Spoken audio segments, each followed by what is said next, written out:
Hadisnya ada satu saja di bawah tajuk ini. Tengok semula terjemahannya, muka surat 187 tadi. Bab memberi makan adalah sebahagian daripada Islam. Memberi makan yakni kepada orang-orang yang lapar dan memerlukan makanan adalah sebahagian daripada Islam, maksudnya pekerti Islam. Imam Bukhari dengan sanadnya meriwayatkan daripada Abdullah bin Amr bin Al-As bahawa ada seorang lelaki telah bertanya kepada Nabi SAW. Katanya, apakah Islam yang paling baik? Maksudnya ialah apakah pekerti atau amalan Islam yang paling baik?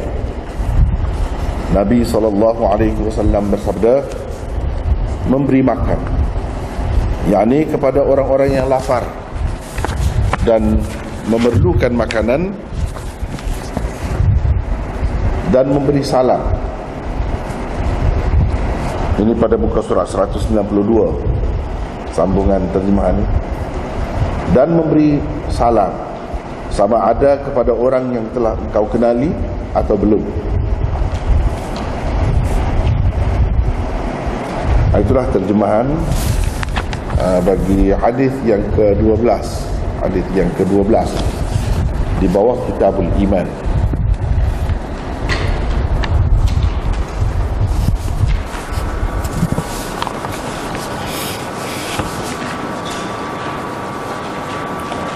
Bab yang ke-6 seperti bab yang ke-5 sebelum ini mengandungi pengajaran yang sangat luas dan kesimpulan yang sangat indah telah dibuat oleh Imam Bukhari berkenaan dengan iman dan Islam.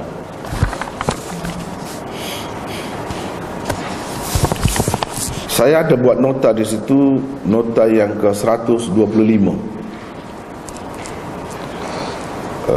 125. Ini bab 6.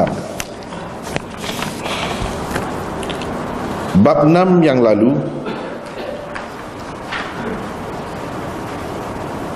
bab 5 lah sepatutnya kan. Ini bab 6. 125. Bab 5 yang lalu diadakan Bukhari. 5 ya, salah 6. Ini bab 6. Yang lepas ni bab 5 lah.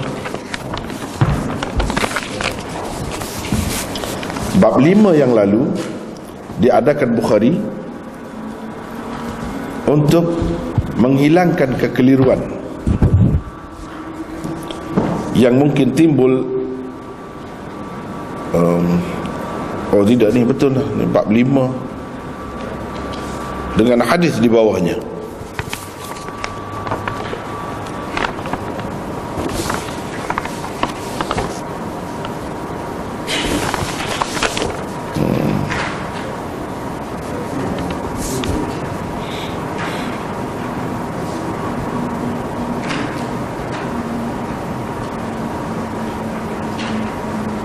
Ini silap bab 5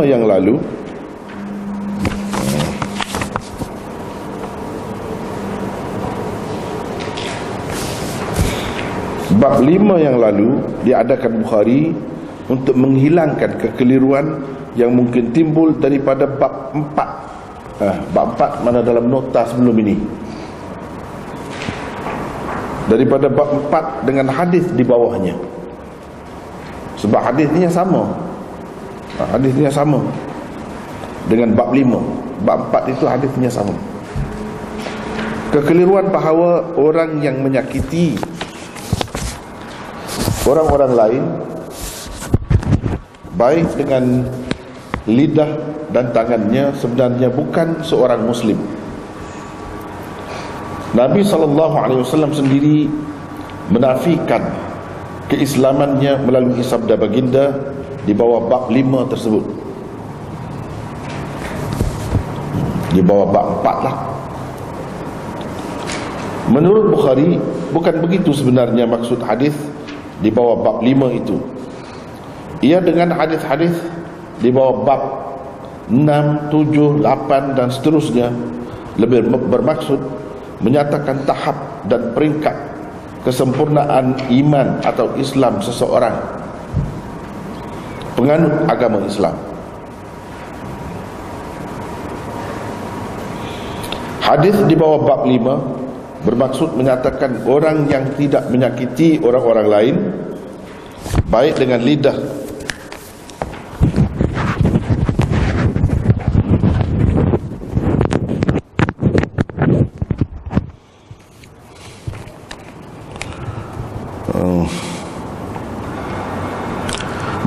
lidah atau tangannya, sudah pun sempurna iman atau Islamnya pada suatu tahap.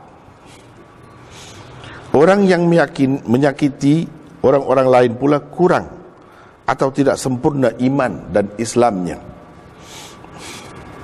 Penafian keislaman yang difahami daripada sabda Nabi SAW, al-muslimu man salimal muslimuna min lisanihi wa yadihi.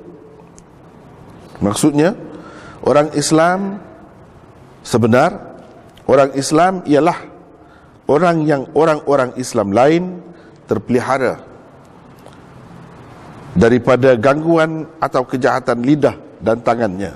Itu jika diterima sekalipun tidak lebih daripada penggunaan satu metod ilmu balaghah yang popular, iaitu tanzilun naqis manzilatal ma'dum, bermaksud mengira sesuatu yang kurang itu sebagai tiada saja.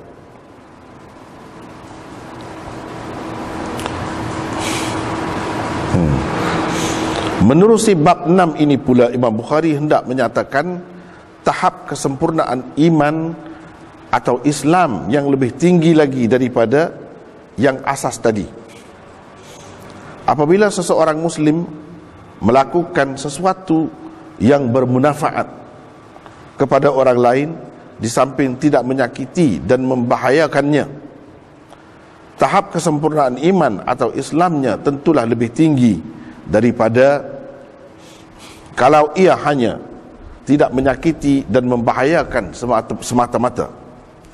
Tahap ini oleh sesetengah ulama hadis dipanggil tahap muasat, iaitu suatu tahap di mana seseorang bersifat dengan sifat murah, suka menolong, baik hati dan bersimpati terhadap orang lain serta mengambil berat tentangnya.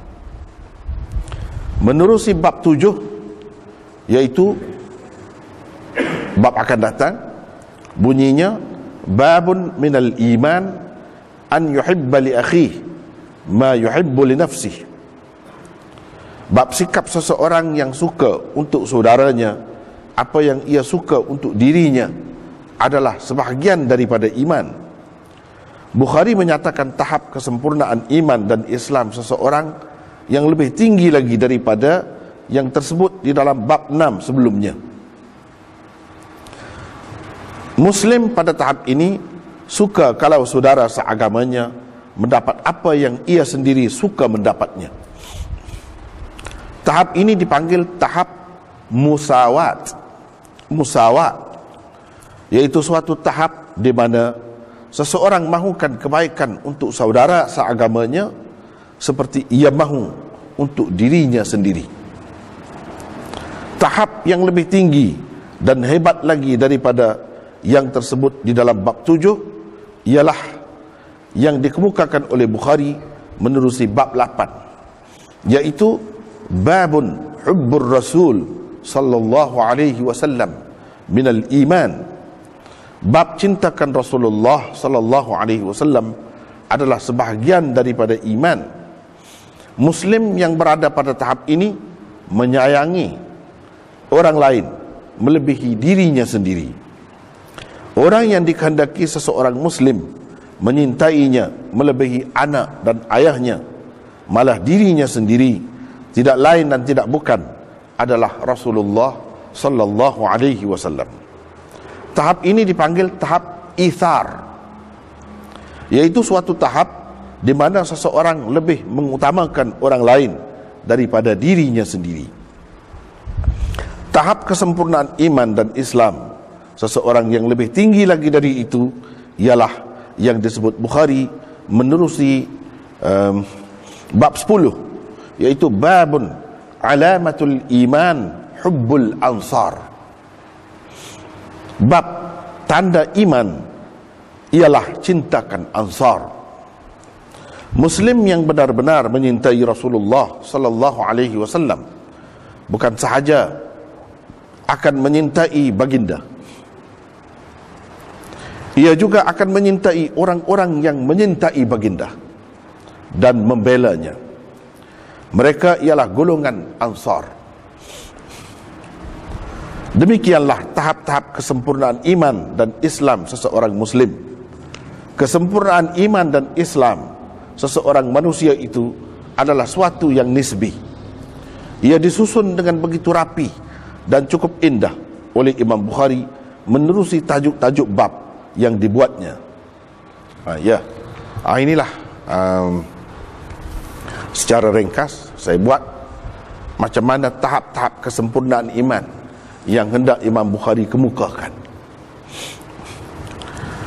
Kalau kita ingat bab 4, ia bermula daripada bab 4. Bab 4 itu dalam nota sebelum ini, nota Kitabul Iman 2. Hadisnya, al-muslimu man salimal muslimun min lisanihi wa yadi. Itu hadisnya. Tajuknya begitu juga. Tajuknya Imam Bukhari ambil lafaz hadis. Daripada tajuk 4 itu, ini kita belajar Bukhari mesti kena terima ni, kesukaran tajuk babnya dan kesenian tajuk babnya. Kalau tidak, kita baca hadis semata-mata. Hadis itu al-muslimu man salimal muslimuna min lisanihi wa yadihi, hampir ada dalam semua kitab hadis. Tapi cara Imam Bukhari susun Sahih Bukhari itu lain. Dia ada sesuatu yang unik, berbeza daripada kitab lain, iaitu pemahaman beliau terhadap hadis itu, apa maksudnya. Dan disusun oleh dia melalui beberapa bab sampai kepada bab 10 akan datang. Jadi bab 4 sebenarnya sekali pandang nampak macam penafian oleh Rasulullah terhadap orang yang menyakiti orang lain, orang-orang Islam lain, sama ada dengan lidah atau tangannya. Seolah-olahnya Nabi SAW mengatakan orang yang menyakiti orang lain itu bukan Muslim. Sebab kalau Muslim ialah man salimal muslimuna min lisanihi wa yadihi, ialah orang-orang Islam lain terpelihara daripada kejahatan lidah dan tangannya. Itu Islam. Artinya mafhum mukhalifnya, sebaliknya, kalau tidak begitu, tidak Islam lah. Kalau tidak begitu, tidak Islam lah. Seolah-olahnya Imam Bukhari macam menafikan Islam. Orang-orang Islam lain tak selamat daripada lidah dan tangannya. Apakah itu maksud Imam Bukhari? Dia buat bab 5. Ini nota 3. Melalui bab 5 dia nak cerita bukan itu maksudnya, dan bukan itu maksud Nabi SAW sebenarnya. Bukan maksud Nabi menafikan keimanan orang yang menyakiti orang Islam lain dengan lidah dan tangannya. Bukan Nabi SAW nak menafikan iman orang seperti itu. Orang seperti itu beriman juga, tetapi imannya tidak sempurna. Mungkin seseorang itu beriman, bahkan kalau kita kata menyakiti, kalau sampai ke peringkat membunuh misalnya, apakah tidak beriman? Berapa ramai orang Islam yang beriman, dia melakukan dosa-dosa besar, dia melakukan pembunuhan, tapi dia masih beriman.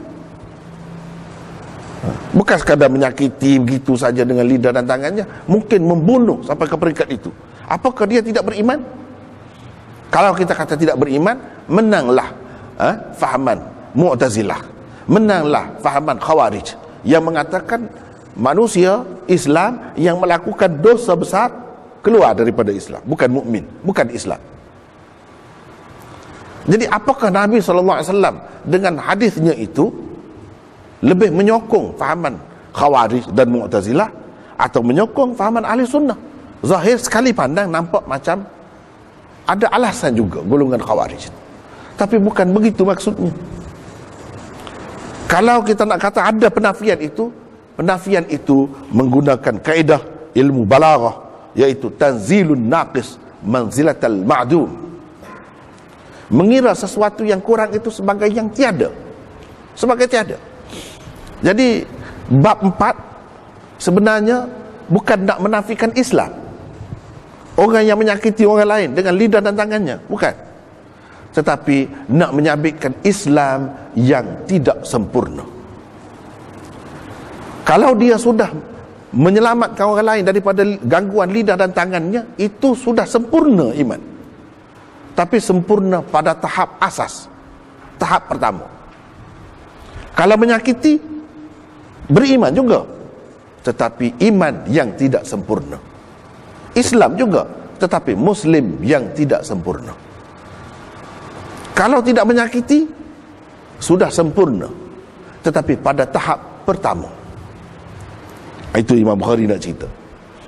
Hadis itu sama sekali tidak menyokong fahaman Khawarij dan Mu'tazilah.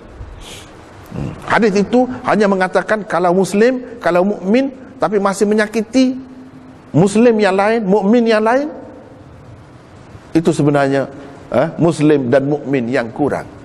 Tak ada artinya dia tu sebagai seorang Islam, tak ada arti.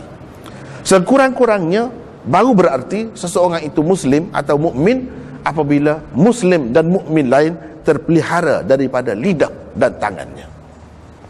Tak kira lah dalam apa bentuk sekalipun, dalam bentuk cubit tu, dalam bentuk cubit, dalam bentuk jentik, dalam bentuk tumbuk, dalam bentuk apa saja dengan tangan, walaupun tak sampai ke peringkat bunuh, ataupun dalam bentuk perli, dalam bentuk menyakiti dengan lidah, apa saja, walaupun tak sampai ke peringkat acuman, fitnah, semuanya menyebabkan seseorang itu jadi tidak sempurna imannya. Dia sudah boleh dikatakan mukmin, dia Muslim, tetapi Muslim yang tidak sempurna. Kalau kita kata pokok yang tidak berbuah, pokok tu juga, pokok durian juga, tapi bila tak ada buah dia, untuk apa faedahnya pokok durian? Kalau semata-mata nak tengok daun, pokok lain pun ada juga daun. Kalau nak tengok batang, pokok lain pun ada juga batang. Jadi tak ada faedahnya. Tapi kalau pokok tu tidak menyakiti, boleh tahan lagi, sekurang-kurang boleh buat berteduh, ada juga faedahnya. Berapa banyak pokok yang tak ada buah, tapi ada juga manfaat dia. Sekurang-kurangnya tidak menyakiti. Jadi kalau sudah tidak menyakiti, tidak mengganggu Muslim yang lain, maka sudah sempurna. Tapi pada tahap yang pertama. Itu yang Imam Bukhari nak buktikan. Melalui bab 5, dia nak bersihkan kekeliruan tadi, bahawa orang yang tidak menyakiti orang Islam lain itu bukan dinafikan Islam daripadanya, tapi bahkan imannya, Islamnya sudah sempurna. Tapi tahap kesempurnaan iman itu ada banyak. Itu adalah peringkat asas, tahap pertama. Tahap pertama. Melalui bab ini pula, bab 6, Imam Bukhari nak cerita tahap kedua, kesempurnaan iman. Apabila ada munafaatnya, bukan sekadar orang Islam lain terpelihara daripada kejahatan lidah dan tangannya, tetapi dia ada memberi munafaat kepada orang lain. Ini tahap yang kedua, kesempurnaan iman yang lebih tinggi daripada yang pertama tadi. Tahap kedua, inilah yang sedang kita baca sekarang. Apakah tahap kesempurnaan iman itu terhenti setakat yang kedua ni saja? Tidak, ada lagi. Imam Bukhari akan bawa naik. Begitu cara dia Imam Bukhari ni dalam sahihnya. Kalau dia sebut tentang sesuatu, tentang kesempurnaan, dia ambil daripada asas paling bawah, kemudian naik sampai ke peringkat tinggi, kemudian dia turun pula. Begitu cara dia. Itulah seni yang terdapat di dalam Tarjamatul Bab atau tajuk bab yang dibuat oleh Imam Bukhari. Dia sebenarnya nak cerita tentang tahap-tahap kesempurnaan iman, tahap-tahap kesempurnaan Islam seseorang. Bagi dia, Islam dan iman itu sama, seperti yang kita telah bincangkan sebelum ini.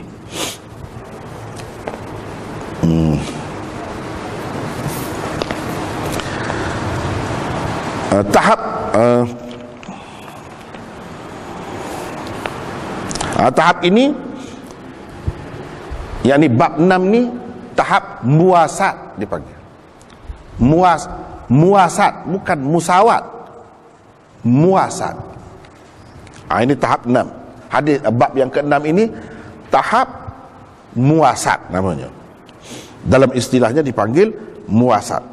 Tahap ini oleh sesetengah ulama hadis dipanggil tahap muasat, iaitu suatu tahap di mana seseorang bersifat dengan sifat murah, suka menolong, baik hati dan bersimpati terhadap orang lain, serta mengambil berat tentangnya.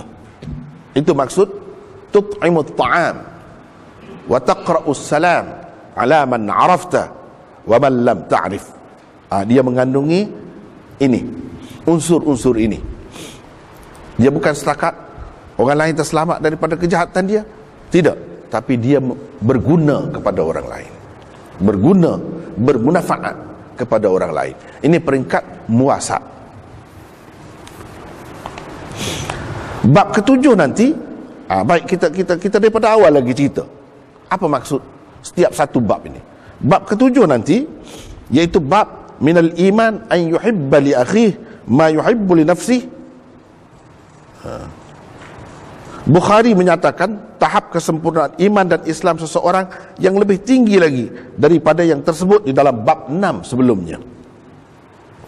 Sebab apa? Sebab Muslim pada tahap ini suka kalau saudara seagamanya mendapat apa yang ia sendiri suka mendapatnya. Ia dipanggil tahap musawat. Tadi tahap kedua muasat. Ni musawat, jadi sama.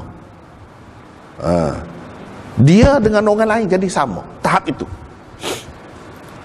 Kalau dia suka, dia dapat apa? Kejayaan. Dia suka juga, sama. Kejayaan kalau saudara dia seagama dia dapat, sama seperti dia suka kalau dia dapat. Jadi peringkat ini dipanggil musawat, sama. Ini tinggi lagi, lebih tinggi daripada yang kedua tadi.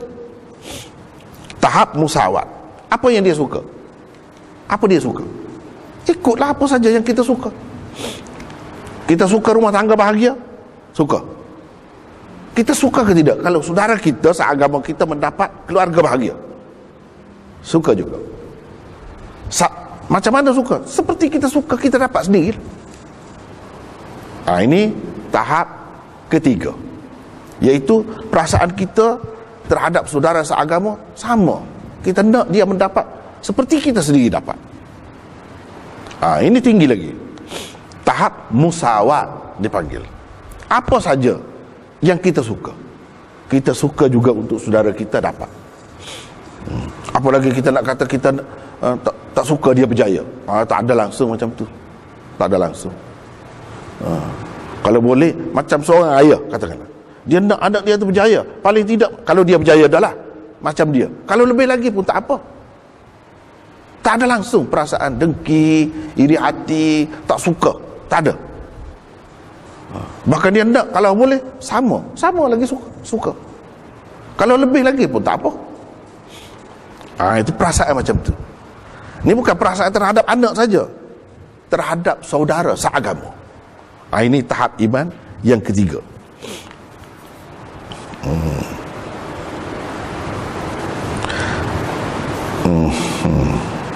Tahap yang lebih tinggi dan hebat lagi daripada yang tersebut di dalam bab 7, iaitu tahap 3, ialah yang dikemukakan oleh Imam Bukhari menerusi bab 8, Iaitu bab hubbur rasul minal iman.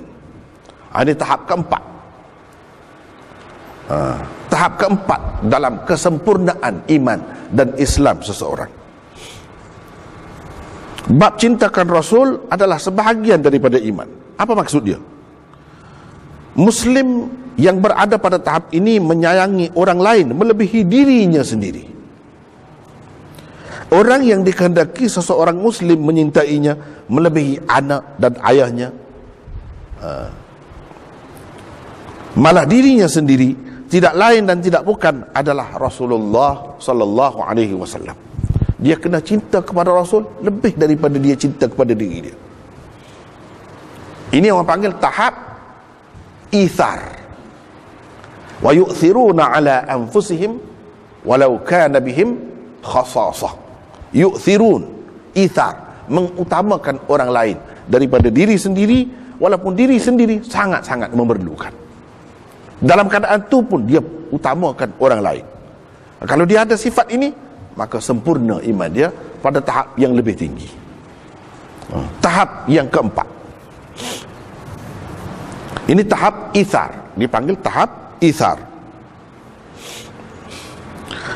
Iaitu suatu tahap di mana seseorang lebih mengutamakan orang lain daripada dirinya sendiri. Tahap kesempurnaan iman dan Islam seseorang, itu yang keempat. Tahap kesempurnaan yang lebih tinggi lagi dari itu ialah yang disebut Bukhari menerusi bab 10. Bab ke-9, dia selangi dengan bab lain. Tidak nak cerita tahap, tapi nak cerita benda lain, iaitu kemanisan iman. Kemanisan iman yang sebenarnya termasuk cerita tahap ini, bab ke-10 itu akan datang. Bab ke-10 iaitu bab alamatul iman hubbul ansar. Bab tanda iman ialah cinta kerana ansar. Muslim yang benar-benar menyintai Rasulullah bukan sahaja akan menyintai baginda, ia juga akan menyintai orang-orang yang menyintai baginda dan membelanya. Mereka ialah golongan ansar. Inilah tahap-tahap kesempurnaan iman dan Islam yang dikemukakan oleh Bukhari melalui hadis-hadis yang dipahaminya, yang disimpulkan oleh beliau. Ini sepatutnya tahap-tahap iman. Jadi benda ni bukan untuk agama saja sebenarnya. Kalau kita guna untuk benda lain pun begitu juga boleh. Jadi satu sistem untuk menilai tahap kesempurnaan cinta dan sayang seseorang itu boleh diguna. Tapi yang kita naknya beginilah, mengikut tertib lah. Jangan kita cinta orang lain lebih daripada segala-galanya dari kita. Orang lain kena Rasulullah. Kalau tidak silap. Kalau orang lain boleh jadi silap, boleh jadi kita tersasut. Misalnya menyintai suami, menyintai isteri, dia tidak mutlak. Tidak mutlak. Mungkin ada baik, mungkin tidak baik. Kalau lebih daripada diri sendiri, lebih daripada anak, lebih daripada ayah, lebih daripada ibu, ada kalanya tak tepat. Sebab apa? Sebab dia tu bukan ideal sangat. Kalau yang mesti tepat, tak salah kita kalau kita melebihkan dia daripada diri kita, lebih daripada ayah dan ibu, Rasulullah. Itu tidak salah cinta tu. Kalau orang lain, mungkin salah. Mungkin salah. Tetapi benda macam ni berlaku dalam dunia. Daripada apa yang berlaku tu dapat kita simpulkan pada tahap mana sebenarnya kalau cinta seseorang itu. Sekarang ni yang kita nak bincang iman dan Islam.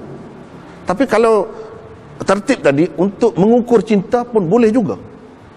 Boleh juga. Dan benda ni berlaku.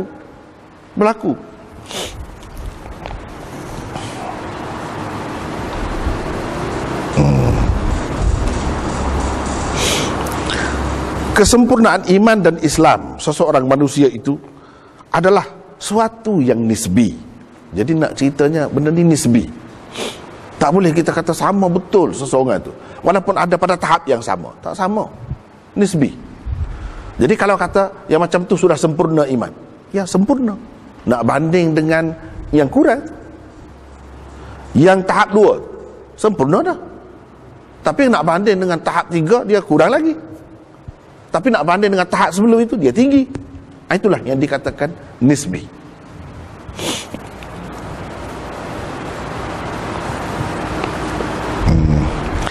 Ia disusun dengan begitu rapi dan cukup indah oleh Imam Bukhari menurut tajuk-tajuk bab yang dibuatnya.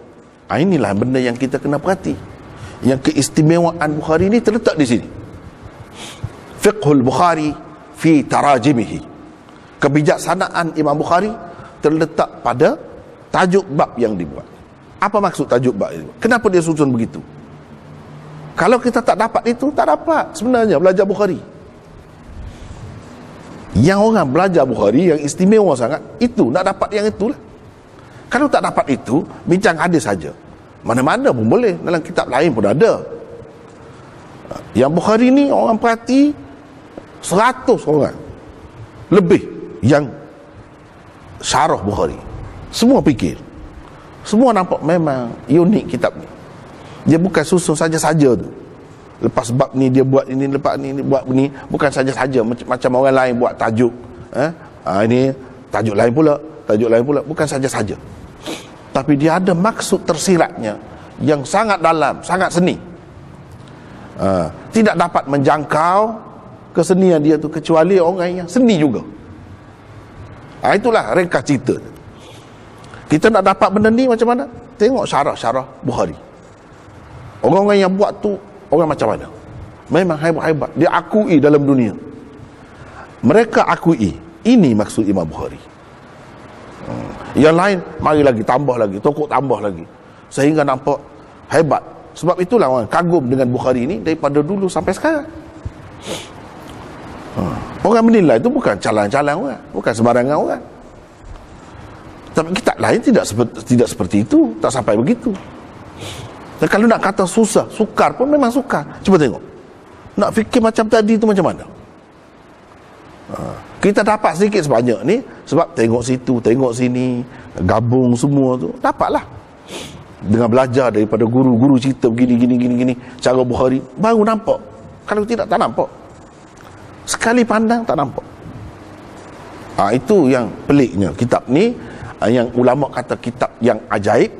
Di mana keajaiban? Antaranya ialah kesinambungan bab-bab dia, saling berkait daripada awal sampai akhir. Kenapa dia buat ini? Kenapa lepas ini? Kenapa begini-gini? Ya semua ada. Bukan saja-saja, bukan kebetulan saja. Maknanya kalau kita perhatikan begitu, dia rancang dengan cukup teliti tu. Hebat sangatlah. Sebab itu orang kagum sangat dengan Bukhari. Nak cari yang menepati syarat dia, itu pun sudah penat dah, susah dah. Kemudian dia gabungkan pula dengan tajuk bab itu. Rahsia-rahsia yang tersirat di sebalik tajuk bab itu. Lagi nampak ketinggian dia tu, kebijaksanaan dia tu.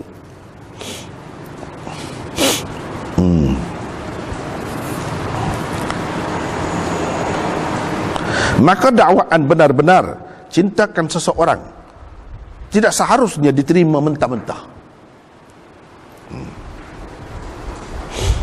Ia semestinya menguasai beberapa tahap dan peringkat yang tersebut di atas. Anda sendiri dapat menguji tahap cinta dan sayang anda kepada seseorang daripada mengguna pakai kaedah tersebut.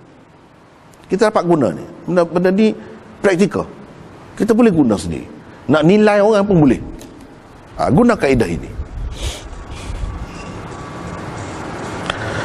Anda baru boleh dikatakan benar-benar menyintainya apabila berjaya menguasai tahap-tahap berikut.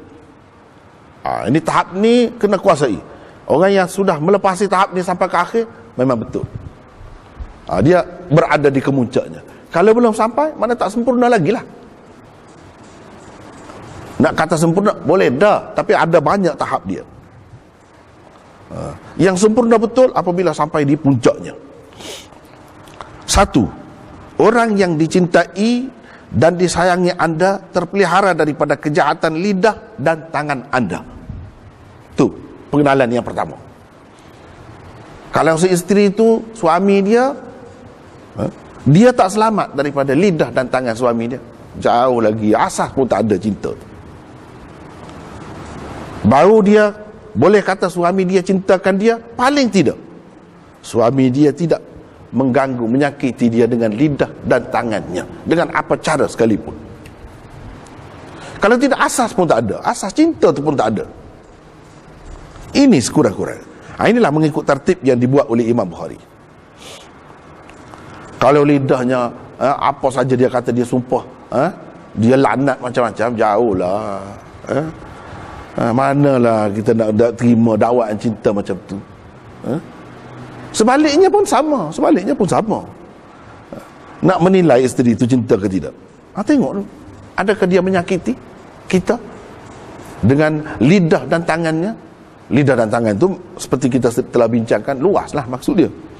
Bukan betul-betul lidah dan tangan itu. Maksudnya dengan ucapan dan perbuatan dia. Adakah menyakiti? Kalau yang itu tak lepas, mana asas pun tak lepas lagi. Dan menyakiti itu macam mana? Kita boleh faham.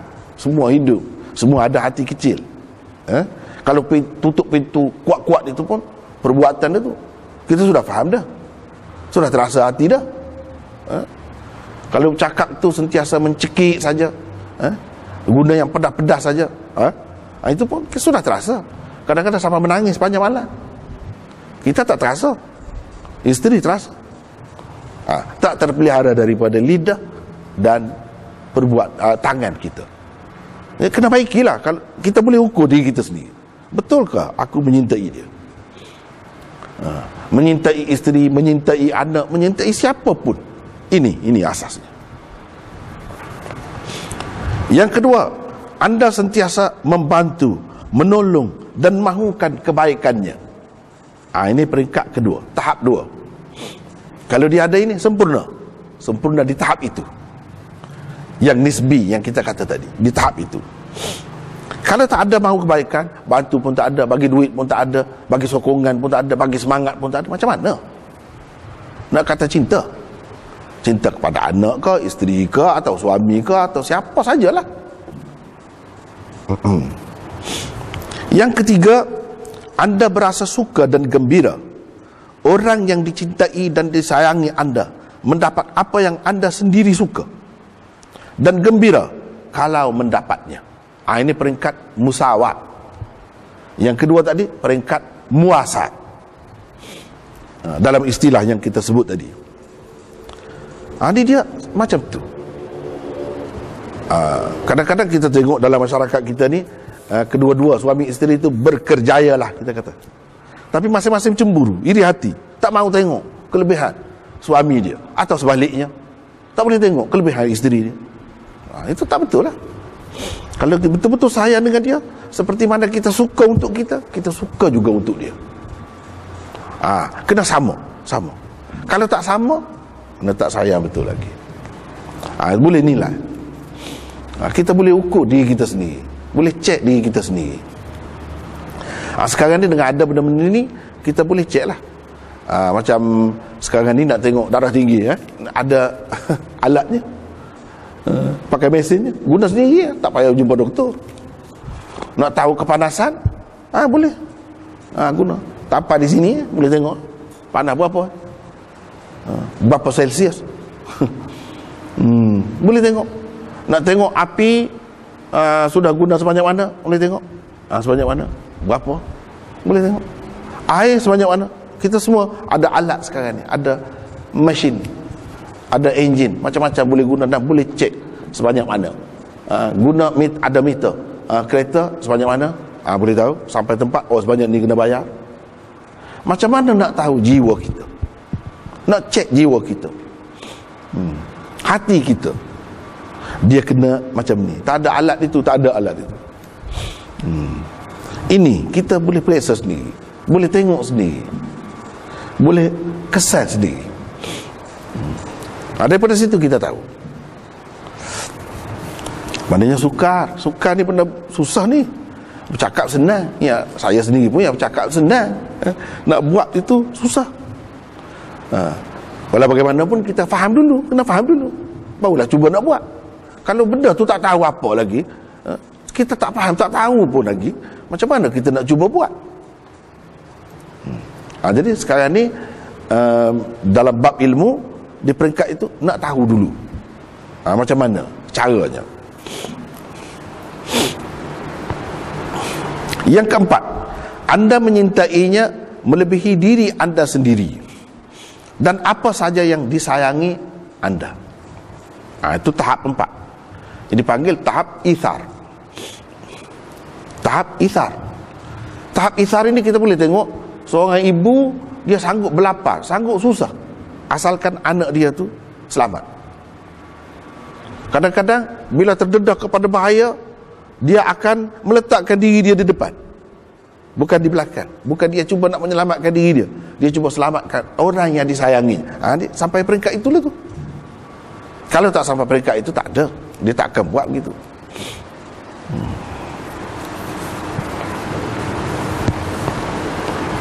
Sehingga ke peringkat kalau dia mati pun tak apa, tak kisah dia.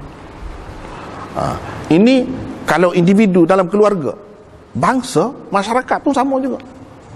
Pejuang-pejuang yang mati, dia tak kira dia mati, asalkan orang kemudian dapat hasil dia. Itu mengutamakan orang lain itu. Mengutamakan orang lain. Dia sampai ke peringkat itu, tinggi itu. Ini semua kalau nak tengok benda ni, sifat ini, tengok pada sahabat Rasulullah sallallahu alaihi wasallam. Macam mana dia? Tengok pada sahabat.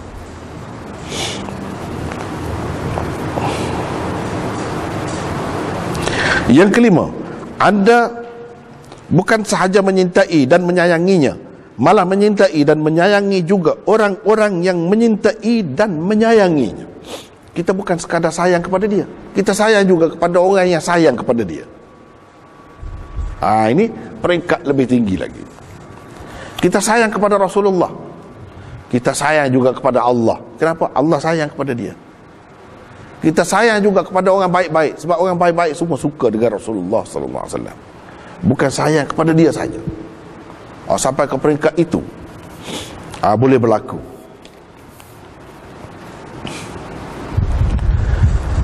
Itu kalau kita tengok dalam dunia biasa ni, dunia biasa orang bawah-bawah, kita boleh tengok juga, walaupun tidak untuk mengukur iman, untuk mengukur cinta biasa saja.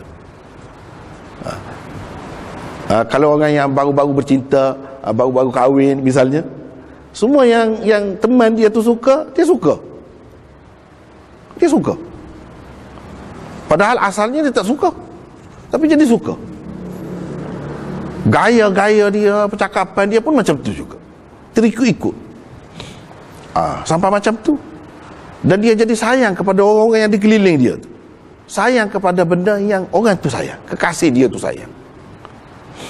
Suka kepada apa yang kekasih dia suka, sampai ke peringkat itu. Kalau sampai ke peringkat itu, maknanya betul lah. Betul lah. Teruji betul lah.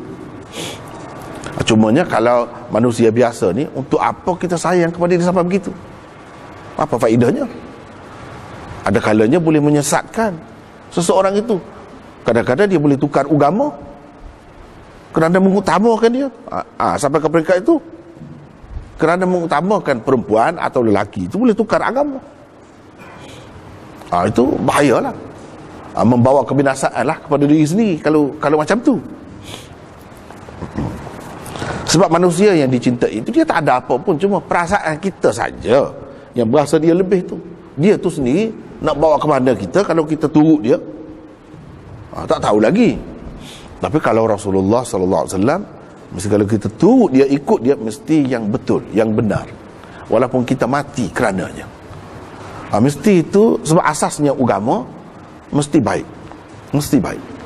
Walaupun dia kata jihad tu menyebabkan mati kita, pun baik, mesti baik.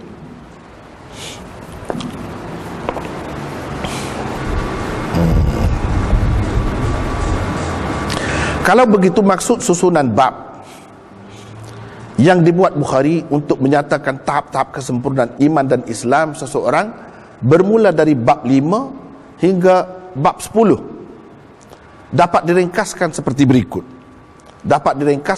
berikut. Satu, tahap pertama atau tahap asas. Ia bermula apabila anda dengan apa cara sekalipun tidak menyakiti orang lain. Ini tahap pertama. Tahap kedua, di samping menguasai tahap pertama, anda juga berguna kepada orang lain. Bukan sekadar orang lain terselamat daripada gangguan kejahatan lidah dan tangan kita, dia dapat faedah daripada kewujudan kita. Tahap ketiga, orang yang berada pada tahap ini meletakkan orang lain pada kedudukan dirinya sendiri. Artinya ialah ia mengambil berat tentang orang lain sama seperti ia mengambil berat tentang dirinya sendiri. Ini tahap 3. Tahap musawat. Yang keempat, Muslim yang berada pada tahap ini akan mengutamakan orang lain dan menyintainya melebihi dirinya sendiri. Ini tahap 4. Tahap kelima atau tahap kemuncak. Pada tahap ini ia bukan sekadar mengutamakan orang lain dan menyintainya melebihi dirinya sendiri, malah ia juga turut menyintai orang-orang yang dicintainya. Nabi cinta kepada Ansar, jadi kita pun cinta juga kepada Ansar. Nabi cinta kepada golongan Muhajirin, kita pun cinta juga kepada golongan Muhajirin. Nabi suka kepada orang macam tu, kita pun suka juga kepada orang macam tu. Yang tidak ada di zaman itu, zaman sekarang ni, yang macam tu macam mana? Di mana? Kita suka juga kepada orang macam tu. Ini tahap kemuncak. Habislah di situ tentang tahap-tahap kesempurnaan iman yang dikemukakan oleh Imam Bukhari. Itu maksud dia di sebalik dia buat tajuk-tajuk bab itu. Daripada bab 4 lagi sampai kepada sekarang dan seterusnya. Kemudian saya buat huruf tebal di situ sebab menceritakan benda lain. Menurut nuskha Al-Asili, bukan minal Islam yang tersebut di sini, tetapi minal iman. Jadi nuskha Bukhari ini dia ada berbeza nuskha-nuskha dia. Nuskha dia tak sama. Macam kita sekarang ni lah, edisi pertama, edisi kedua, edisi ketiga ada bezanya. Sebab dari semasa ke semasa pengarang itu dia semak, dia teliti. Mungkin ada tokok tambah di sana sini, mungkin dibuang yang bahagian itu, ditukarkan dengan yang lain. Itu biasa proses penulisan. Di zaman awal dahulu, ketika belum ada lagi percetakan ini, buku-buku tersebar dengan disalin oleh murid-murid. Disalin oleh murid-murid. Jadi murid yang datang pada tahun itu, dia salin buku guru dia. Dia bawa balik lah ke negeri dia. Jauh. Seorang-seorang murid itu jauh pergi. Sebab wilayah Islam itu luas pada masa Imam Bukhari itu. Luas sangat. Jadi bila balik, dia sebarkan itu. Bila dia mengajar, anak-anak murid dia salin pula daripada dia. Sedangkan yang asal yang ada dengan Imam Bukhari mungkin ada ubah pula. Tapi murid itu sudah balik, pulang ke tanah air dia. Yang ada dengan Imam Bukhari mungkin ada di sana sini, Imam Bukhari baiki, tokok tambah, perkemaskan lagi. Jadi murid-murid yang baru dapat yang itu, dia balik. Sebab itu berbeza-beza. Murid-murid yang berbeza, peringkat-peringkat dia tu tak sama. Masing-masing bawa balik, lepas tu tulis. Sebab dia bukan ada mesin cetak. Di situlah berlaku perbezaan. Itu sebabnya. Sebab yang wajar, yang boleh diterima lah. Bukan kerana penyelewengan ataupun nak pesongkan kitab Imam Bukhari. Tak ada maksud itu. Murid-muridnya murid-murid yang setia, yang baik-baik. Apalagi kalau kita tengok kaedah yang dipakai oleh Imam Bukhari, Islam dengan iman itu sama. Macam di sini menurut Al-Asili. Ini salah seorang murid kepada murid Imam Bukhari lah. Dalam nuskah dianya, ini kan tajuk ni, kan cuba kita tengok muka surat 187, tajuk 6 itu, bab it'amut ta'am minal Islam. Minal Islam itu dalam nuskha Al-Asili bukan minal Islam di situ, tetapi minal iman. It'amut ta'am minal iman. Memberi makan adalah sebahagian daripada iman, bukan sebahagian daripada Islam. Tetapi bila kita ingat, di sisi Imam Bukhari, Islam dan iman itu boleh ditukar ganti. Sebab itu ini di bawah tajuk besarnya Kitabul Iman. Tapi kadang-kadang Islam sebut, kadang-kadang iman, kadang-kadang din, kadang-kadang huda, kadang-kadang taqwa. Maknanya semua ini saling melengkapkan satu sama lain. Bukan kata kalau iman tentang kepercayaan saja, tak ada kena-mengena dengan amalan. Tak. Iman yang sempurna bila disertai dengan amalan. Sebab kalau kita perhatikan kepada juzuk iman itu, iman yang murakkab, dulu asasnya kita sudah bincang panjang. Bagi Imam Bukhari, iman itu adalah suatu yang murakkab, bukan basit. Cuba kita tengok di situ lagi unsur-unsur yang membentuk iman itu, hakikat iman itu. Tasdiq bil qalb, membenarkan dengan hati. Iqrar bil lisan, mengaku dengan lidah. Dua. Yang ketiganya, al-amal bil arkan, melakukan dengan anggota badan. Itulah hakikat iman. Mana iman ini bukan percaya dalam hati saja, tidak. Kena sebut. Sebab itulah kita mengucap. Dan banyak lagi yang lain-lain, zikir, tasbih itu semua. Ini termasuk dalam ucapan dan perbuatan. Sebab itulah kita sembahyang. Dan lain-lain, melibatkan anggota badan kita. Jadi iman, hakikat iman itu dia bukan berkait dengan hati saja, tidak. Tapi ada kena-mengena juga dengan amalan anggota. Amalan anggota itu bila pergi kepada Islam, cuba tengok. Rukun Islam. Itu Islam. Mengucap dengan lidah. Sembahyang, puasa dan lain-lain. Jadi ini kalau kita kaitkan dengan iman, termasuk dalam al-amal bil arkan, iaitu mengamalkan dengan anggota badan. Dia saling berkait, saling menguatkan dalam satu jalinan yang bersepadu. Tidak kata kepercayaan dalam hati saja atau buat saja, tak ada kena-mengena dengan hati. Tidak, semua saling berkaitan. Sebab itu Imam Bukhari selalu tukar. Kalau di sini dalam nuskhah dia kata al-asili binal iman, boleh terima. Kalau nuskhah orang-orang lain yang kebanyakannya minal Islam di sini, pun boleh terima, walaupun di bawah Kitabul Iman. Sebab Imam Bukhari percaya iman itu murakkab. Begitulah jumhur ulama percaya iman adalah murakkab, kecuali golongan yang kedua seperti Imam Abu Hanifah dan lain-lain yang juga ahli sunnah, mereka mengatakan iman itu basit. Itu kita sudah bincang panjang, saya rasa tak perlu diulang dah. Dalam nota yang pertama lagi Kitabul Iman, kita sudah bincangkan dengan panjang lebar. Yang mana betul? Kedua-duanya betul. Kedua-duanya betul. Tengok semula lah. Tengok semula, buka semula nota yang pertama dulu, tengok situ. Jadi apa yang Imam Bukhari buat ini sesuai dengan kepercayaan dia, pegangan dia, iaitu iman ada 3 juzuk, berkait dengan hati, lidah dan perbuatan anggota badan.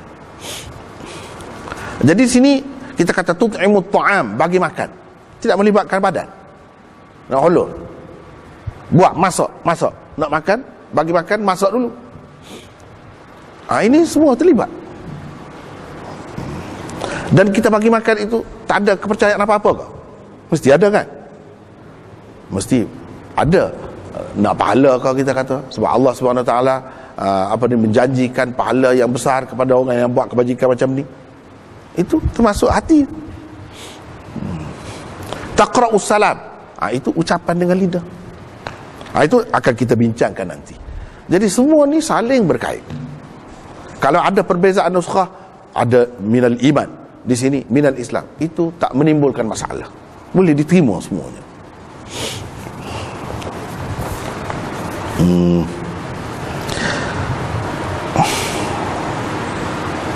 Barulah kita pergi kepada hadis tadi.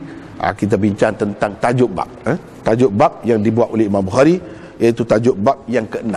Baru kita masuk hadis yang ke-12. Hadis yang ke-12 ini Imam Bukhari bawakan untuk membuktikan dakwaannya, melalui tajuk yang ke-6, bab it'amut ta'am minal Islam. Mana bukti? Mana dalil? Dalilnya ini, hadis ini, iaitu hadis yang ke-12. Saya tak sebut dah, selalu bila baca hadis ini saya tak baca dah semua sekali, sebab untuk ringkaslah. Kita akan kata Imam Bukhari dengan sanadnya meriwayatkan daripada Abdullah bin Amr, terus pergi kepada sahabat. Dengan sanadnya tu mana? Itulah Imam Bukhari ambil daripada Khalid, dia ambil daripada Laith, dia ambil daripada Yazid, dan seterusnya. Yang ada dalam kurungan itu tambahan saya untuk menjelaskan lagi tentang perawi-perawi itu. Tahun berapa dia meninggal dunia, apa kunyah dia, ataupun apa gelarannya, untuk menjelaskan lagi tentang perawi-perawi itu. Sebab kalau sebut nama saja mungkin mengelirukan. Ada beberapa nama, ada beberapa orang sebenarnya. Jadi dengan kita sebutkan itu semua, ia banyak merungkai kemuskilan dah. Tapi kita tak sebut dah. Kita kata dengan sanadnya Imam Bukhari meriwayatkan daripada Abdullah bin Amr bin Al-As. Sama seperti hadis yang sebelum ini. Hadis yang sebelum ini di bawah bab yang keempat, bab yang keempat itu, bawah bab yang keempat, iaitu hadis yang ke-10 juga daripada Abdullah bin Amr bin Al-As.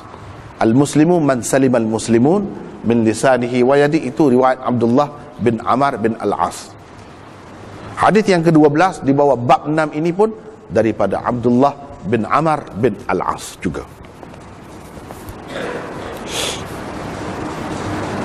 Bahawa ada seorang lelaki telah bertanya kepada Nabi sallallahu alaihi wasallam. Katanya, apakah pekerti atau amalan Islam yang paling baik?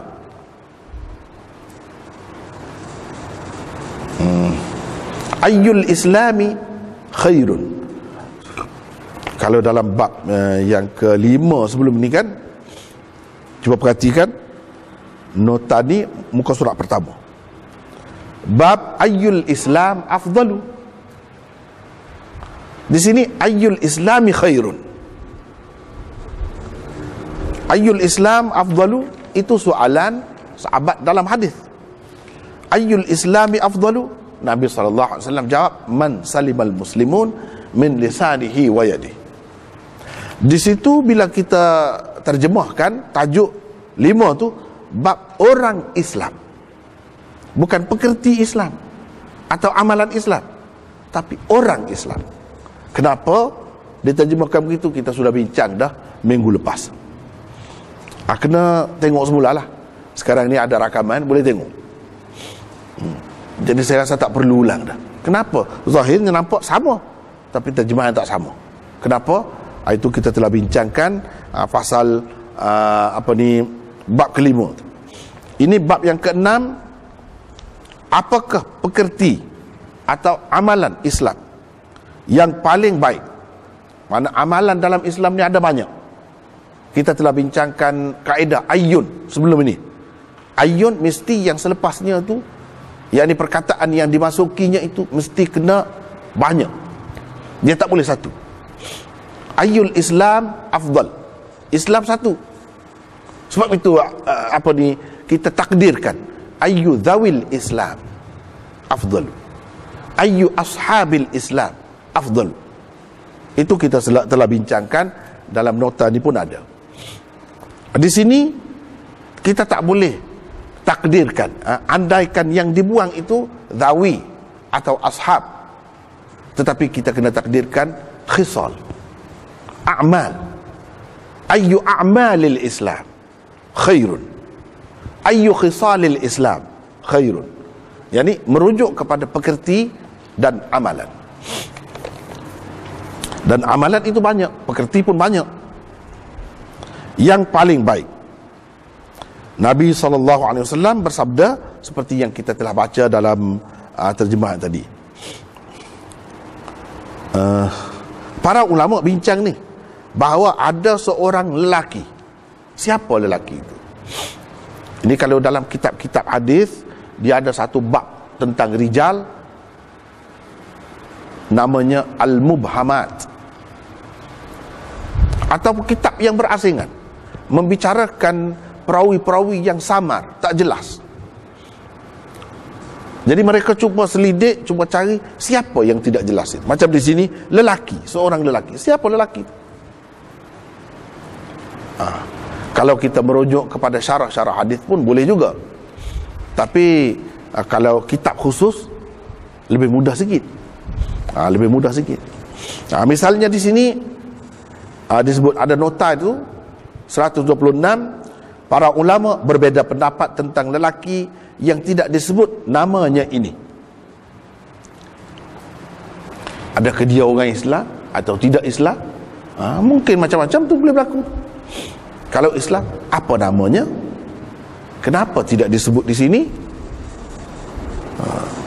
Padahal benda ni tidak ada apa keaiban ataupun kekurangan, mungkin memalukan dia ke? Tak ada. Tapi kadang-kadang tidak disebut nama. Kalau di tempat-tempat yang memang mengaibkan seseorang, mungkin memalukan dia dan memalukan keluarga dia, keturunan dia, biasanya adab dalam penulisan hadis dia tak sebut nama di situ, walaupun perawi itu tahu siapa dia. Itu adabnya. Tetapi ada kalanya tak ada sesuatu yang mengaibkan, mencacatkan dia, merendahkan darjatnya, tak ada. Tapi kebetulan tak disebut. Ulama-ulama hadis dia kaji siapa yang samar ini, yang tak jelas ini. Kata Hafiz Ibnu Hajar, saya tidak tahu.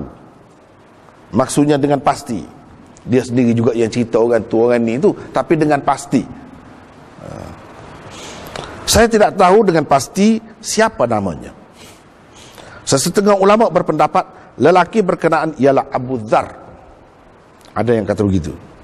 Berdasarkan riwayat Ibnu Hibban, lelaki berkenaan ialah Hani bin Yazid, iaitu ayah kepada Shuraih bin Hani bin Yazid. Ini dalam Fathul Bari sekadar itu saja disebut tentang perawi yang mubham. Ini dipanggil perawi yang mubham, bukan majhul sebenarnya. Kalau majhul pun tak jadi masalah di sini, sebab dia bukan dalam sanad. Kalau dalam sanad tu menyebabkan hadis itu jadi dhaif, sebab perawi tidak diketahui. Ini dia bukan perawi. Perawinya Abdullah bin Amr bin Al-As. Dia cerita ada satu orang. Kalau orang itu Islam, sahabat, tak tahu dia siapa pun, tak menimbulkan masalah, tidak mencacatkan hadis itu. Sebab dalam Islam ni, kalau kita perhatikan Quran ke ataupun hadis, yang diutamakan pengajaran itu, kandungan itu. Bukan macam Bible ataupun kitab-kitab lain yang diutamakan nama. Dia sebutlah nama semua. Tak perlu nama tu. Yang pentingnya apa ceritanya, apa pengajaran di sebalik itu. Nama tak penting, tak penting sangat lah. Kecuali di tempat-tempat yang perlu tu lain dah.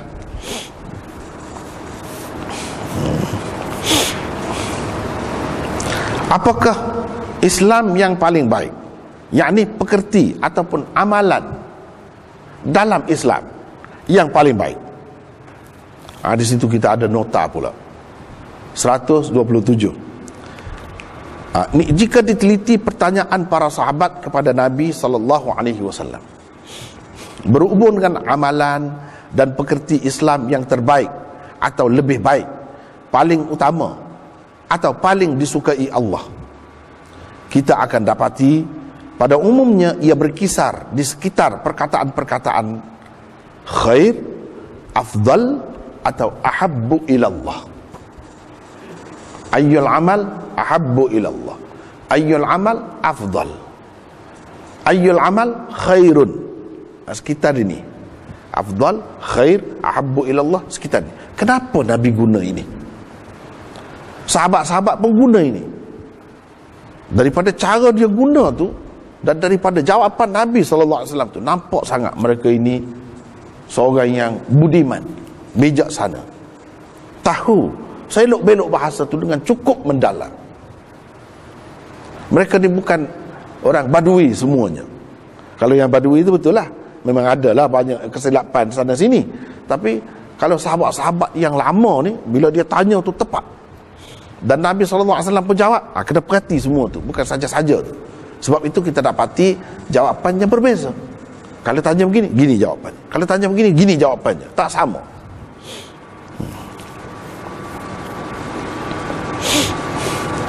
Sebagai contohnya, pertanyaan di dalam sebuah hadis yang diriwayatkan oleh Abu Hurairah ini. Di dalamnya Nabi SAW ditanya begini, ayyul amali afdal? Ditanya afdal, menggunakan afdal. Kalau dalam hadis yang kita baca sekarang, khairun. Apakah amalan yang paling afdal?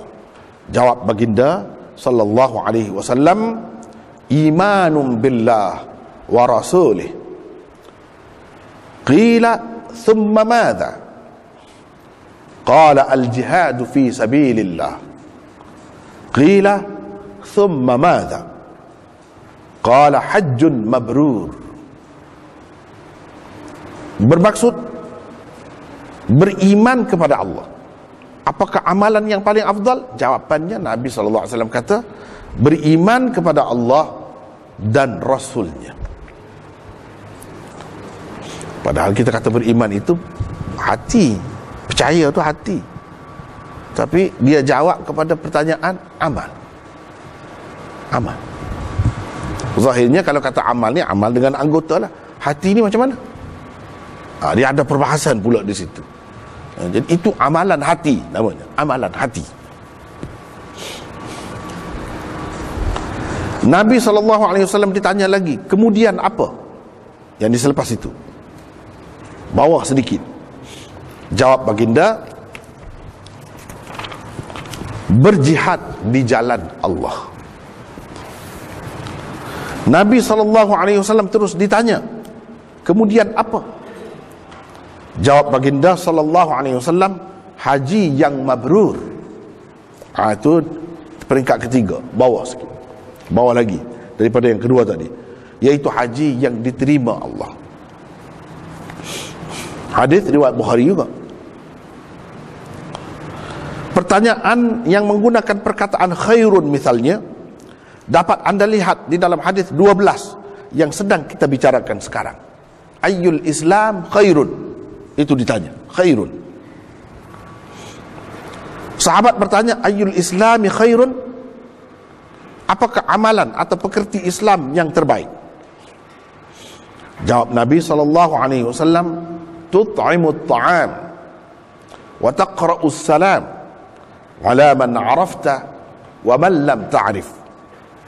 Bermaksud memberi makan, yakni kepada orang-orang yang lapar dan memerlukan makanan, dan memberi salam sama ada kepada orang yang telah engkau kenali atau belum. Itu contoh, nak bagi contoh dulu yang gunakan khairun, yang gunakan afdal. Lepas tu kita nilai pula, tengok. Pertanyaan yang menggunakan ungkapan ahabbu ilallah, paling disukai Allah. Pula misalnya terdapat di dalam hadis yang diriwayatkan oleh Ibnu Mas'ud. Beliau sendiri bertanya Rasulullah sallallahu alaihi wasallam begini, ayyul amali ahabbu ilallah? Jawab baginda, as-salatu ala waqtiha. Qala thumma ayyun? Qala thumma birrul walidain. Qala thumma ayyun? Qala al-jihadu fi sabilillah. Bermaksud bersembahyang pada waktunya. Itu nombor satu, yang paling disukai Allah. Beliau, yakni Ibnu Mas'ud, bertanya pula, kemudian apa? Bawa sikit. Jawab baginda, kemudian berbuat baik kepada dua ibu bapa. Beliau, yakni Ibnu Mas'ud, bertanya lagi, kemudian apa? Jawab baginda, berjihad di jalan Allah. Jadi berjihad di jalan Allah di sini jatuh nombor 3. Tadi bila tanya yang afdal tadi jatuh nombor 2. Itu kan ada perbezaan. Dia ada semua hikmat tu di sebalik jawapan itu. Bukan saja-saja begitu. Sebab kita kena ingat, ini Rasulullah, manusia pilihan Allah. untuk membawa hidayat, petunjuk daripada Allah kepada manusia sekaliannya. Jadi di sebalik setiap perkataan yang digunakan itu, mestilah ada sesuatu yang tersirat, ada sesuatu yang istimewa. Kena perhatilah, jangan dengar saja, tengok saja.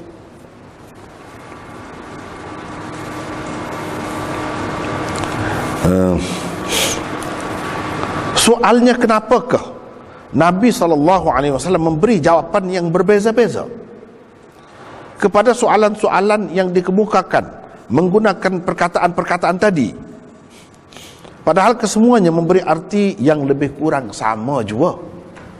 Kenapa jawapan itu berbeza-beza? Soalan tu kira-kiranya lebih kurang sama saja. Kalau kita lah tanya macam tu, kita akan jawab serupa. Tadi jawab dah, kita kata macam itulah jawapannya. Tapi Rasulullah SAW tidak begitu.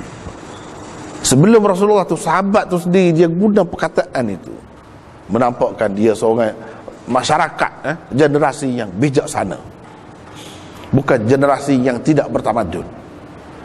Daripada cara percakapan dia, soalan dia tu, kita boleh tahu ini masyarakat yang bertamadun, cukup tinggi tamadunnya, bahasanya cukup halus, dia faham perbezaan perkataan itu, dia guna tu tepat. Nabi SAW jawab, mereka senyap, mereka faham ini jawapan kepada benda macam ni, ini jawapan kepada benda macam ni, berbeza-beza.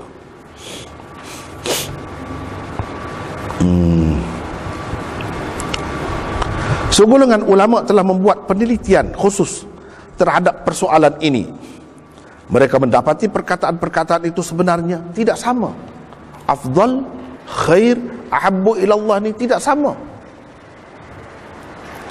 Masing-masing daripadanya mempunyai ciri-ciri khusus yang membezakan satu dari yang lain. Sebagai hasilnya, beberapa kaedah umum telah diperolehi. Hasil kajian ulama-ulama ni, dia dapat kaedah-kaedah umum yang dapat kita jadikan panduan sebenarnya. Lain kali bila kita berjumpa macam ni, bila dia kata khairun, kita kena ingat ini kaedahnya. Bila dia kata afdal, ini maksudnya. Bukan saja-saja. Ini hasil penelitian sekian lama ulama-ulama. Apa beza ni? Dijawabnya berbeza-beza. Soalannya nampak macam sama, sebenarnya tak sama. Satu, perkataan afdal bertanyakan tentang amalan yang mencabar, sukar dan agak berat untuk dilaksanakan, tetapi pahalanya lumayan. Ini dia akan afdal. Jawapan Nabi pun dia ada unsur itu, sukar, berat, tapi pahala dia banyak.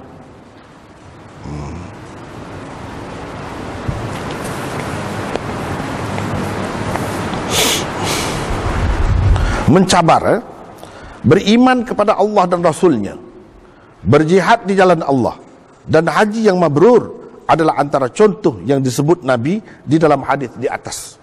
Bukankah ia merupakan amalan-amalan yang cukup mencabar, sukar dan agak berat untuk dilaksanakan? Memang sekali tengok, beriman kepada Allah dan Rasulnya, apa payahnya?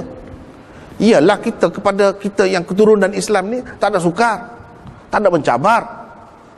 Tapi cuba kita ingat sejarah di zaman Rasulullah SAW. Macam mana nak tukar agama tu, nak beriman kepada Allah dan Rasulnya tu, apa akibatnya jadi? Apa akibatnya? Akibatnya diseksa berterusan, dihukum, dibunuh, diperangi kerana beriman kepada Allah dan Rasulnya. Sampai sekarang ni kalau kita tengok, bukan senang orang nak masuk Islam kalau keturunan dia tu tidak Islam. Bukan senang. Dalam setengah-setengah masyarakat tanda nak matilah, nak mati. Semua keluarga pulau dia boikot dia. Sukar tu bukan senang. Lelaki ke perempuan ke, kadang-kala putus hubungan. Kamu bukan anak aku dah, sebab kamu memeluk agama Islam. Itulah hakikatnya imanun billah wa rasulih. Sukar, memang sukar. Sukar tu. Al-jihadu fi sabilillah, sukar, mencabar. Muda-muda lagi, kira-kiranya kalau mengikut perkiraan biasa, panjang lagi umur, boleh hidup lama lagi. Pergi berperang tak tahu balik ke tidak, mati atau balik cacat, putus tangan sebelah. Hidup sepanjang hayat dalam sebagai seorang yang cacat. Mencabar, berat tu, tapi pahalanya lumayan.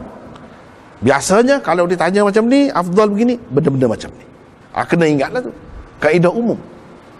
Kaedah umum yang disimpulkan oleh ulama daripada soal jawab antara sahabat dengan Rasulullah sallallahu alaihi wasallam. Memang mencabar. Haji yang mabrur sukar, susah tu. Terutama zaman dulu. Zaman sekarang ni agak mudah lah, agak mudah. Zaman dulu naik kapal, ayah saya dulu pergi ke Mekah 15 hari dalam kapal. Makan, minum, tidur, bangun dalam kapal, buang air semua dalam kapal, 15 hari dalam laut. Kalau orang dulu lagi mencabar. Bukan kapal pakai enjin ni, kapal layar saja. Tak kena gaya, salah angin, pergi ke lain. Tak kena gaya, mati, lemah situ, tenggelam kapal itu. Mencabar tu, mencabar. Tak ada kerana lain, nak menyempurnakan rukun Islam. Ingat, kalau aku tak buat ini tak sempurna, yang asas pun aku tak buat, padahal aku ada harta. Tak buat, hanya nak buat lah. Habis duit pun tak kira, susah pun macam-macam lah, cabaran itu tak kira. Yang pergi tu ada yang kena tolak, pakai troli, pakai kerusi roda, macam-macam. Ada yang kena dukung, pergi buat, susah pun. Susah tu. Jangan kita ingat yang senang. Yang senang, yang kaya ke misalnya, yang sihat ke, tak terasa sangat. Tapi ia melibatkan semua orang Islam. Semua orang Islam, semuanya nak buat. Tapi bila nak buat itu macam-macam lah yang dihadapinya, susah. Tapi di peringkat masing-masing lah. Tentu ia tak sama dengan yang pertama tu, imanun billah wa rasulih. Walau bagaimanapun termasuk dalam perkara yang sukar. Nabi SAW jawab afdal, jawab soalan afdal begini benda, amalan-amalannya macam ni. Yang kedua, perkataan khair, bertanyakan tentang amalan yang paling berfaedah kepada orang lain atau yang paling berguna kepada masyarakat. Sahabat akan pilih perkataan khair, dan Rasulullah pun jawab yang macam tu. Tengoklah hadis mana pun, kalau khair, Nabi akan jawab ada unsur-unsur ini, ia berguna, bermanfaat kepada orang lain, kepada masyarakat. Macam ini, ayyul Islam khairun tut'imut ta'am, bagi makan. Itu berguna kepada orang ramai tu, bagi makan. Kalau yang lapar, kebuluran, boleh mati kebuluran, bagi makan kepada dia, besar lah maknanya kepada dia, selamat daripada kematian, dengan sebab bagi makan.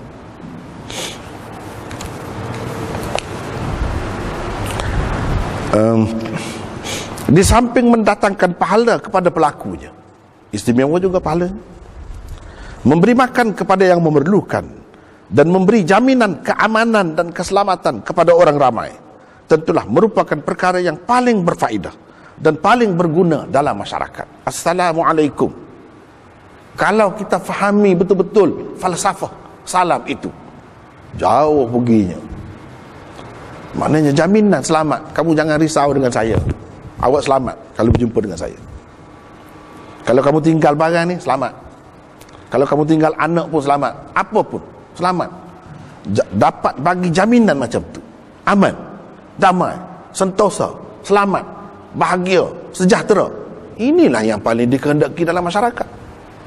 Kerja sesebuah kerajaan, pemerintah nak ada wujudkan benda-benda macam ni, yang sibuk sangat nak dapat kesejahteraan, keselamatan, keamanan. Ada polis, ada askar, ada ini macam-macam.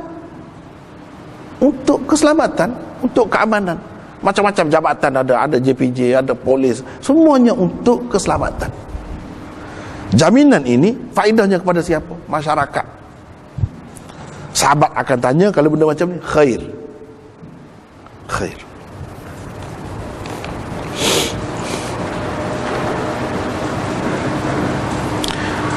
Ia sememangnya amalan yang mendatangkan pahala yang besar. 3. Ungkapan ahabbu ilallah pula bertanyakan tentang amalan yang disukai Allah, kerana ia menyatakan sifat taat, tunduk, patuh dan setia, selain menzahirkan sifat kehambaan, pengorbanan dan penghargaan terhadap sekian banyak jasa atau nikmat yang telah diberikan. Itu di sebalik ahabbu ilallah. Amalan itu menyatakan ketaatan, kepatuhan, ketundukan, penyerahan diri dan penghargaan terhadap nikmat-nikmat yang diberikan oleh Allah kepada kita. Jadi apa kita buat? Itulah yang berkait dengan ahabbu ilallah. Semua yang tersebut ini jelas kelihatan pada orang-orang yang bersembahyang pada waktunya, berbuat baik kepada dua ibu bapanya, dan berjihad di jalan Allah. Amalan berjihad habis itu. Jadi kalau kita perhatikan, kenapa yang bersembahyang ni jaga sangat waktu, kita berterima kasih kepada Allah, syukur kepada Allah, dan kita tunduk kepada Dia, taat, setia. Dia kata masa tu lah kita buat. Kalau lepas masa tu kita rasa resah, tak senang hati. Tak senang hati. Pasal dia tak suka. Kita nak jaga yang dia suka. Yang dia suka macam mana? Kalau orang buat baik, kita setia kepada dia, kita taat kepada dia, kita menghargai dia. Begitu juga ibu bapa. Ibu bapa jaga kita, banyak jasa dia, banyak budi dia. Buat baik kepada dua ibu bapa, tunduk kepada dia, taat kepada dia, serah diri kepada dia, berkorban untuk dia. Ini semua sebagai membalas jasa mereka. Cuba kita perhati, ada kesamaan itu, ada kesamaan. Sebab itulah disuruh taat sangat, patuh sangat kepada dua ibu bapa. Sebab dua ibu bapa banyak jasa, banyak budi, banyak pengorbanannya kepada kita.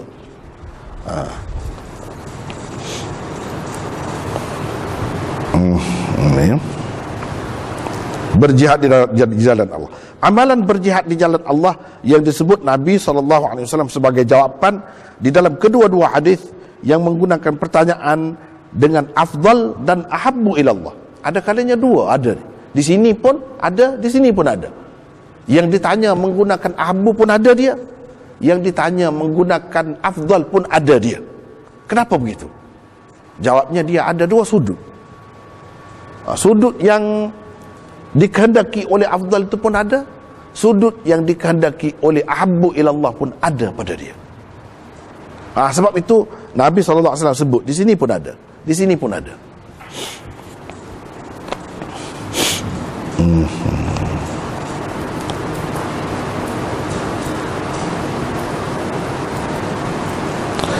Amalan berjihad di jalan Allah yang disebut Nabi SAW sebagai jawapan di dalam kedua-dua hadis yang menggunakan pertanyaan dengan afdal dan ahabbu ilallah misalnya, tentu mempunyai ciri-ciri kedua-duanya. Sebab itulah ia dikemukakan dalam jawapan bagi pertanyaan afdal dan ahabbu ilallah.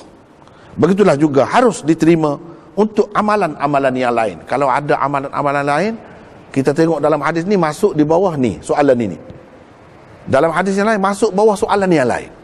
Kita kena tengok, kena terima bahawa amalan itu ada beberapa unsurnya. Unsur yang pertama pun ada pada dia, unsur yang kedua pun ada pada dia. Atau kalau ada ketiga-tiga, maknanya ketiga-tiga tu ada.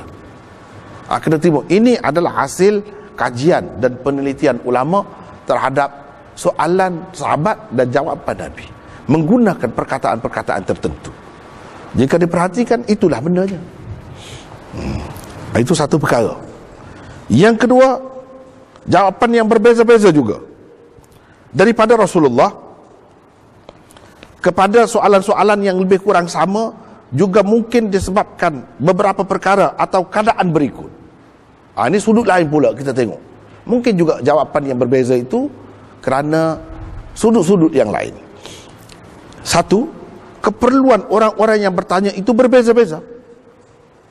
Orang yang bertanya itu misalnya mempunyai dua ibu bapa yang perlu diuruskan kehidupannya,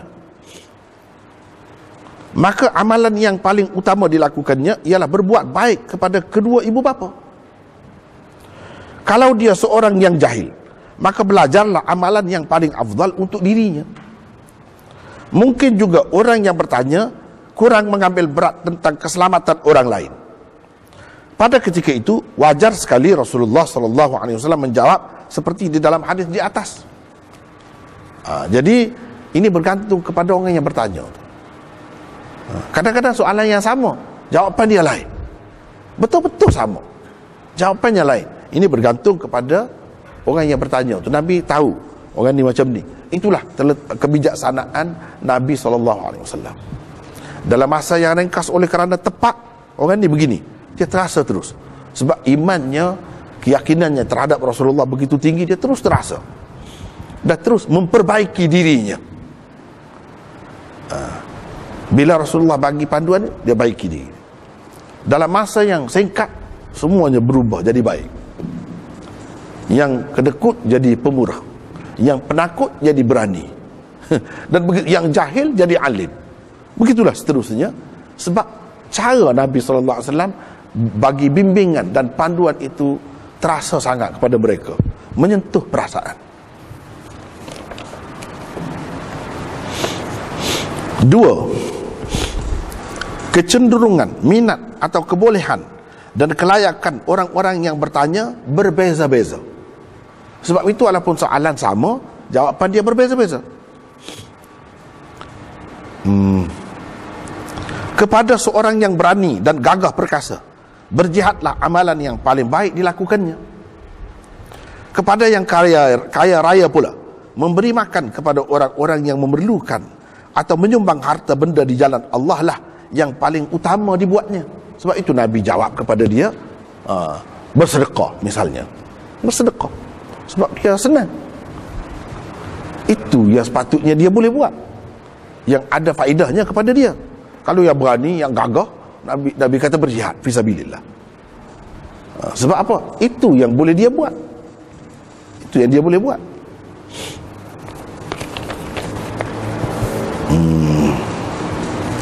Yang ketiga, masa dan tempat dikemukakan soalan mungkin tidak sama. Ketika perang dan negara diancam musuh, jihadlah amalan terbaik. Jadi bergantung kepada keadaan. Buat masjid, ketika tak ada masjid. Tapi setelah banyak masjid, tak perlu dah. Yang ada tu pun tak penuh, satu staf pun tak penuh, tak perlu dah. Jadi benda lain pula. Jadi kadang-kadang kita ni nampak bila sebut masjid, jadi masjid, sentiasa masjid. Tak kena tu begitu tu. Ya, mengikut keperluan. Ada kalanya Nabi sebut itu sebab keperluan pada masa tu begitu. Kalau keperluan itu sudah dipenuhi, sudah tak ada lagi keperluan itu, berpindah kepada yang lain pula. Sepatutnya begitu.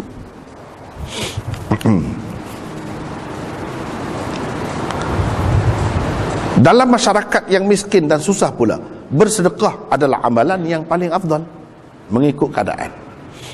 4. Soalan difahami Nabi SAW sebagai berkaitan dengan bahagian amalan yang tertentu, seperti yang berkaitan dengan tubuh badan semata-mata, atau akhlak dan budi pekerti semata-mata, atau lain-lain lagi.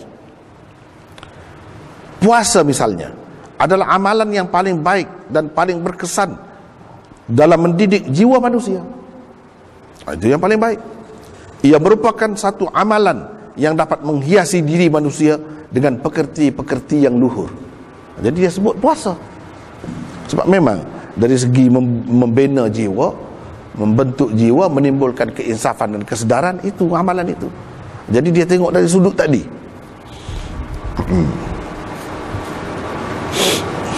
Yang kelima, Jawapan Nabi SAW bahawa amalan tertentu adalah paling baik dan utama mungkin juga mengambil kira anggota yang mengamalkan sesuatu amalan. Beriman kepada Allah dan Rasul misalnya adalah sebaik-baik amalan hati. Ini bergantung kepada anggota yang terlibat dengan amalan itu. Bersedekah adalah amalan paling afdal berkait dengan harta benda. Zikrullah adalah amalan lidah yang paling afdal.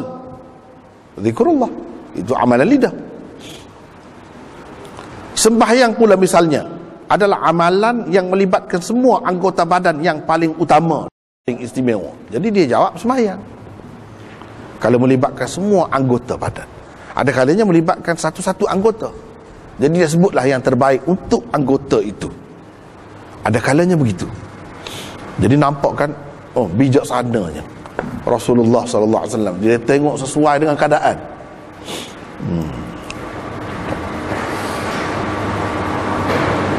Yang keenam, jawapan Nabi SAW juga mungkin mengambil kira sudut pahala yang akan diperolehi seseorang. Bersembahyang fardu yang 5 pada waktu-waktu afdalnya merupakan amalan yang paling besar pahalanya. Berterusan melakukan sesuatu amalan walaupun dalam kadar yang sedikit tetap mendatangkan pahala yang banyak. Kerana itu ia adalah satu tabiat dan kebiasaan yang paling disukai Allah. Jadi ini semua berkait dari sudut pahala dia tu, yang diperolehi seseorang. Kalau bersembahyang dapat pahala juga, sembahyang sendiri pun boleh pahala juga. Tempat jemaah tak ramai pun dapat pahala juga. Tapi dia cerita yang paling mendatangkan banyak pahala. Dan amalan yang paling baik macam yang tetap berterusan, dibuat secara istiqamah walaupun tidak banyak. Walaupun tidak banyak. Ada juga jawapan Nabi SAW dalam bentuk begitu.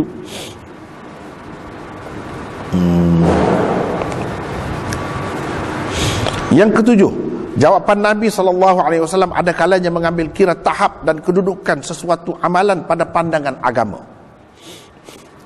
Sembahyang 5 waktu misalnya adalah sesuatu yang difardukan ke atas setiap orang Islam, yakni fardu ain. Ia mempunyai kelebihan yang sangat banyak. Kedudukannya di sisi agama pula sangat tinggi. Dalam senarai rukun Islam, ia merupakan yang kedua selepas syahadah. Berbuat baik kepada kedua ibu bapa pula adalah satu kewajipan dan salah satu bentuk kesyukuran yang diperintahkan oleh Allah di dalam Al-Quran selepas diperintahnya manusia supaya mereka mensyukurinya. Kalau nak bersyukur, berterima kasih selepas dia siapa? Ibu bapa. Itu yang Allah bagi tahu kepada kita. Wa wassaynal insana biwalidayhi hamalathu ummuhu wahnan ala wahn wa fisaluhu fi 'amain an ishkur li wa liwalidayk ilayyal masir. Bermaksud, dan kami wajibkan manusia berbuat baik kepada kedua ibu bapanya. Ibunya telah mengandungnya dengan menanggung kelemahan demi kelemahan, yakni dari awal mengandung hingga ke akhir menyusunya.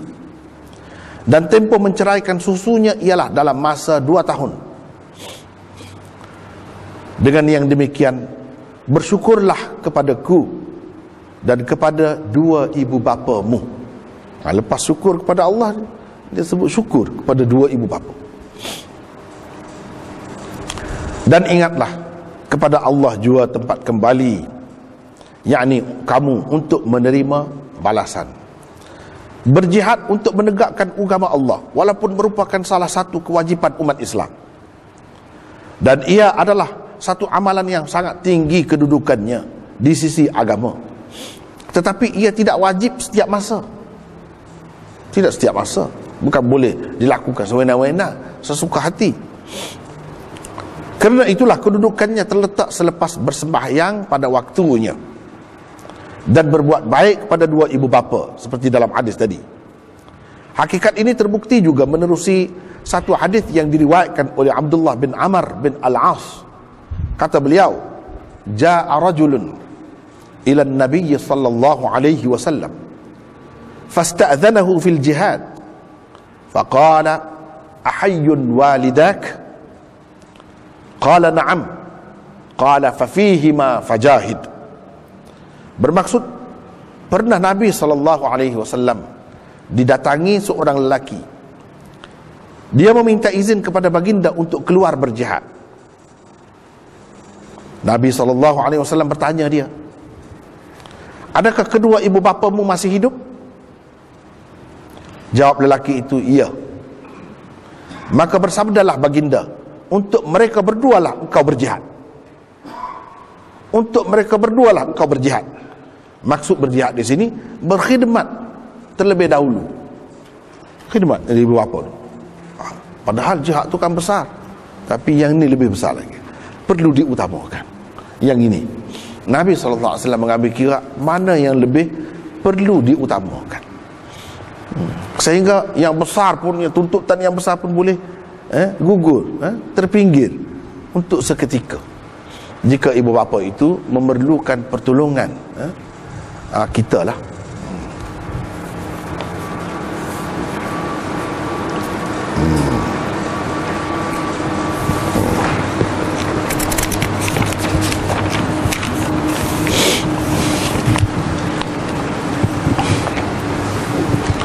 Menurut Imam Tahawi, amalan yang paling afdal, paling baik dan paling disukai Allah bukan satu sahaja.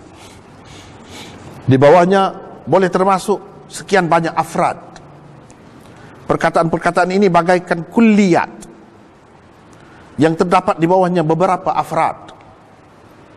Kerana itu tidak salah kalau baginda sallallahu alaihi wasallam memberikan jawapan-jawapan yang berbeza-beza kepada soalan yang sama atau lebih kurang sama.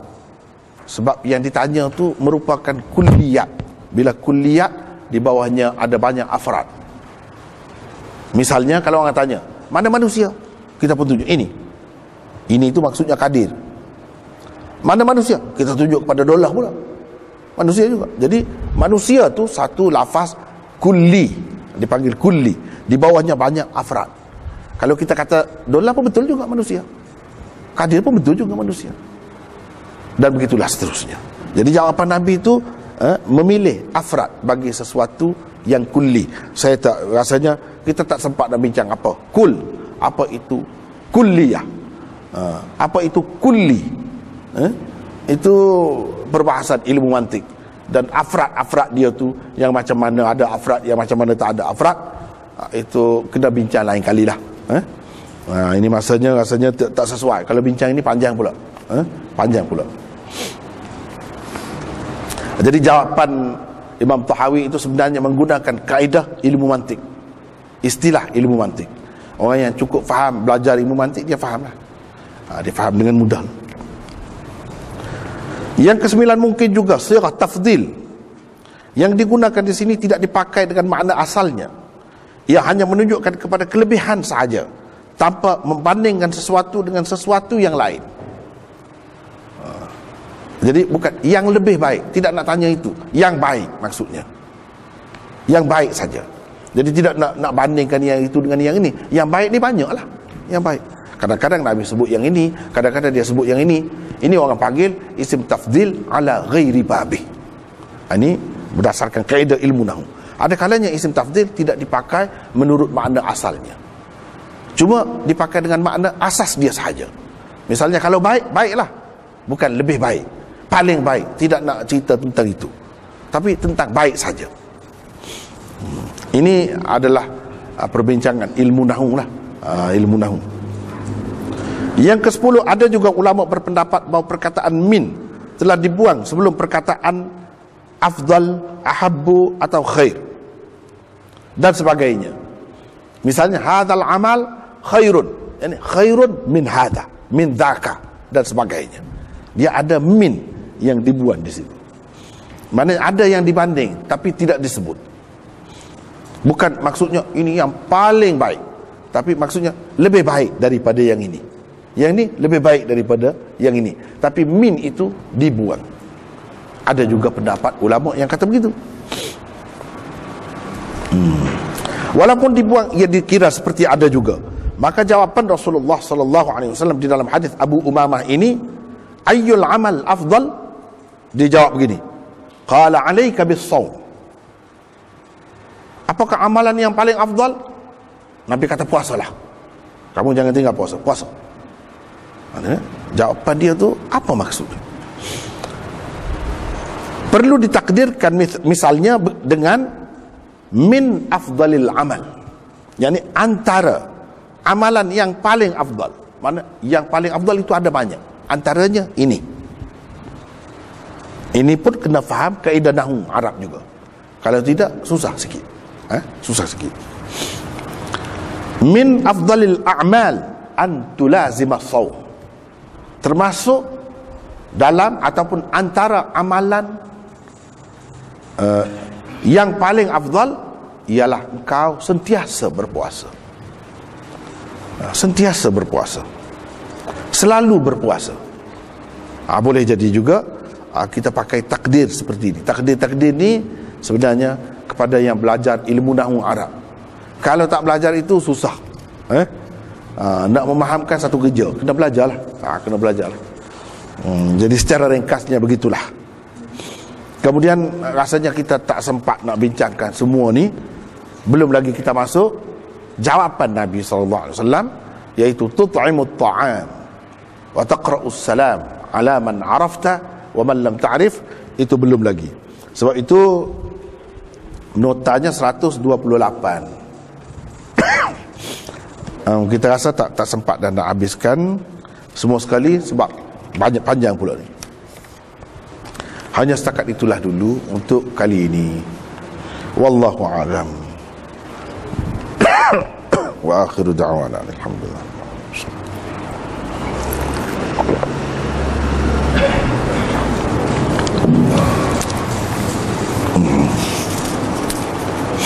Hadis ni tak sempat kita habiskan. Kita berhenti setakat nota 128. Maksudnya jawapan Rasulullah SAW belum sempurna lagi perbincangannya. Sebab tak sempat lah. Ni kalau habis kan pukul 5 pun tak habis lagi. Tak habis lah. Pukul 5.30 tak habis lagi. Jadi setakat itulah dulu, sekadarnya. Ada apa-apa kemuskilan ataupun nak tokok tambah? Mungkin ada yang saya tercicir, terlepas pandang. Ya.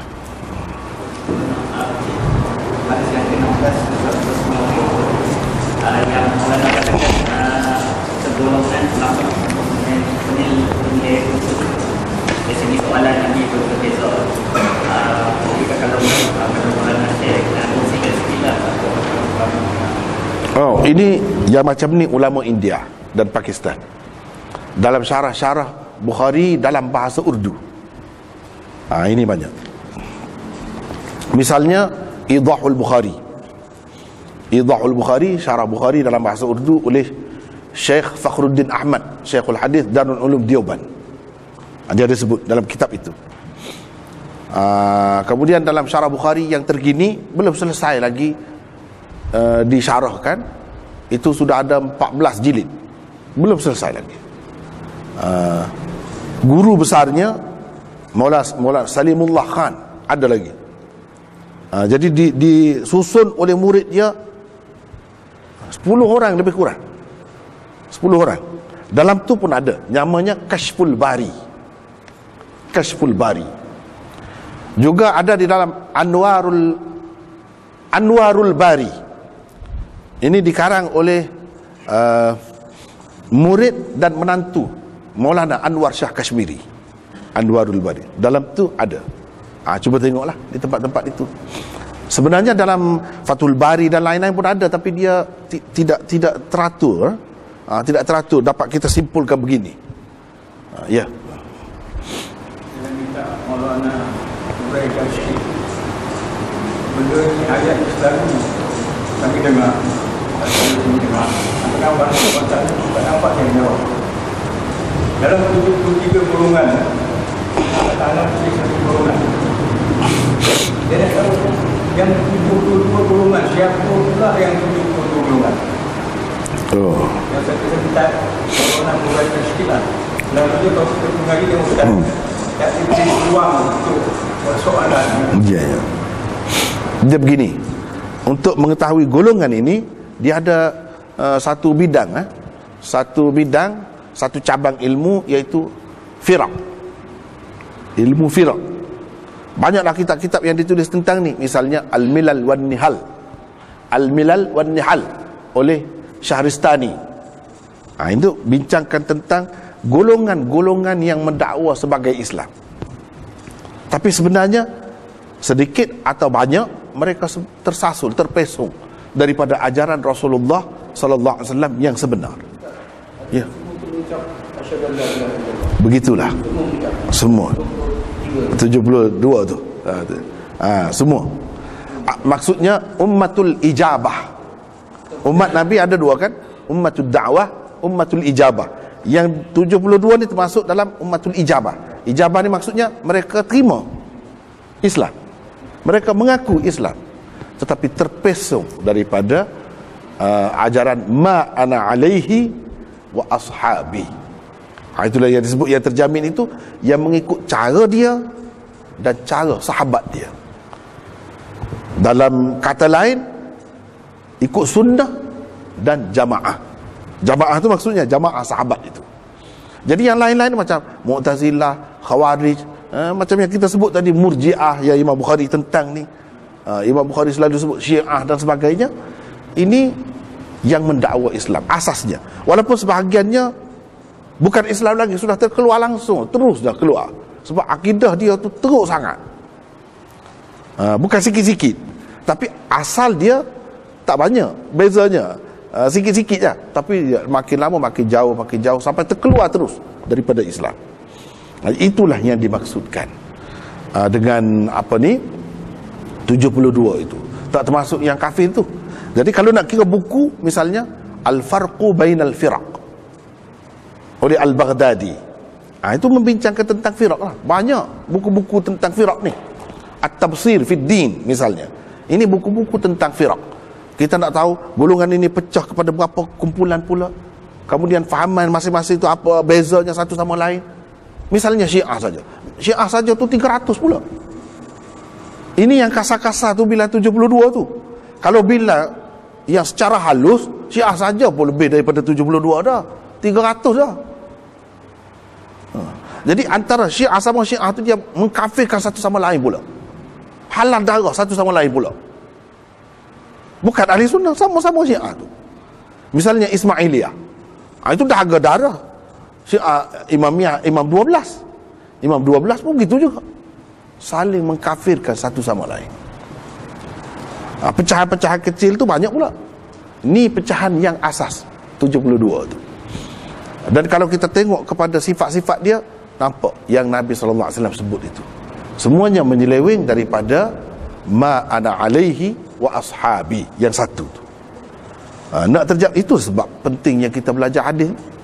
Belajar hadis nak betul-betul ikut Nabi, biar tepat seperti itu. Jangan terpesong, jangan lari, jangan dakwa ikut Nabi yang sebenarnya tidak ikut Nabi, ikut orang lain. Tak mahu, lama-lama dia boleh pergi jauh tu. Itulah yang jadi bahaya. Misal contohnya Nabi SAW berzikir, tapi adakah palu gendang dalam masjid? Ada. Misalnya, contohnya main muzik, main alat itu alat ini, muzik dalam, tak ada, tak pernah. Zikir ada. Yang orang yang buat pun dia kata sayang kepada Rasulullah juga, zikir juga, tapi dia tambah sehingga jadi cemar, jadi kotor masjid. Di tempat kita ni pun sekarang ni ada. Dia masuk sikit. Kalau tak ditegur, tidak dihalang benda ni, dia makin menjadi-jadi seperti di luar negara lah jadinya.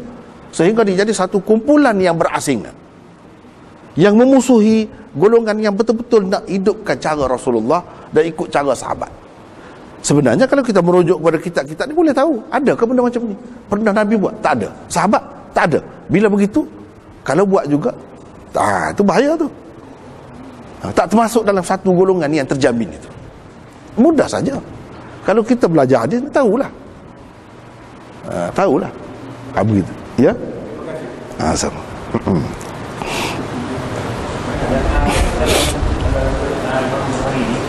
Kalau imam kita penasas jadi dia tidak menyakiti orang lain kan. Sebenarnya kalau seorang tu dia langsung ada tidak menyebabkan kita tak katakan kesan pada orang lain. Jadi dia marah kan itu beriman. Ya, beriman juga tapi tak sempurna lah. Tak sempurna. Tak sempurna. Jadi yang sempurna ni tidak menyakiti. Ini menunjukkan dalam Islam dia cukup jaga orang lain. Bukan bermakna yang sendiri itu tidak besar, tidak. Kalau dosa besar tetap besar juga walaupun kita sendiri. Macam minum arak. Mungkin tak menyakiti orang lain, tapi ia boleh membawa kepada menyakiti orang lain. Misalnya kalau selalu kan kita tengok di sini pun ada langgar orang tu langgar orang. Kenapa? Bila di test diperiksa minum arak. Zahirnya nampak tidak mengganggu, tapi dia boleh membawa ke situ. Boleh membawa ke situ pun tak boleh juga. Sebab itu Islam dia jaga daripada awal lagi. Yang boleh menghilangkan akal tak boleh. Daripada awal lagi. Untuk selamatlah, takut-takut jadi ganggu orang lain, menyakiti orang lain.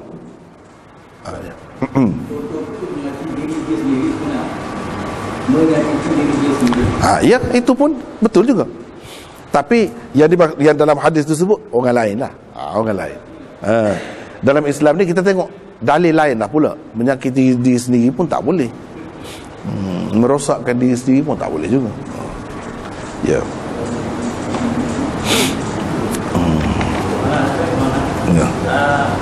Hadis pasal cintakan ahli bait sahih ke? Sebab tadi kita masukkan dalam iman cintakan Rasulullah dan cintakan ahli bait. Cintakan ahlul bait itu termasuk dalam iman juga. Cintakan muhajirin pun masuk dalam iman juga. Tetapi di sini dia nak menarik perhatian kita kepada pengikut Islam yang menyokong, yang maklum menyokong. Rasulullah SAW membela Nabi sampai sanggup mati, sampai sanggup bagi harta. Siapa dalam sejarah? Itu Ansar. Maknanya dia nak suruh kita jadi begitulah. Orang Islam yang macam tu. Kalau muhajirin pun sebenarnya tanda Islam juga, cintakan muhajirin. Tapi di sini dia lebih patutlah kita nampak mereka itu perlu disayangi sebab mereka itu segala-galanya sanggup kerana Nabi SAW. Jadi dia nak suruh seiman lah. Jangan setiap waktu ahli keluarga dia saja. Mungkin orang kata dia ni mementingkan keluarga dia, mementingkan diri sendiri pula. Tak boleh macam tu. Jadi Rasulullah SAW melebihkan Ansar. Di sini kelebihan Ansar lah. Dan antara cara Nabi SAW nak memujuk Ansar, melebihkan mereka, bila Ansar kata banyak perkara yang tak ada kelebihan dah dari segi dunia kepada Ansar. Sebab Nabi SAW tahu golongan Ansar ni memang setia sungguh, ikhlas sungguh. Akhir sekali Nabi kata, kamu tak suka ke orang lain bawa balik ke rumah dia, bawa harta benda, bawa unta, bawa emas, bawa perak, kamu balik ke rumah kamu, bawa Rasulullah. Semua kata kami tak mahu dah yang lain. Rasulullah. Kelebihan Ansar, Rasulullah wafat di negeri dia, tempat dia, dan dikebumikan di negeri dia. Rasulullah tidak dikebumikan di negeri asal dia. Sebab apa? Negeri asal dia memusuhi dia, halau dia. Itu kelebihan Ansar. Kalau kita tengok semua ni menunjukkan Ansar tu ada kelebihan. Dan situlah asas Islam, negara Islam yang kecil. Daripada situlah jadi meluas sampai ke seluruh dunia sekarang ni. Asalnya di situ. Siapa yang membela tu? Kalau kita pakai pokok tu tunas pada masa dia kecil sangat. Pada ketika tu kalau dia dipijak oleh lembu, kaki lembu, rosak, mati.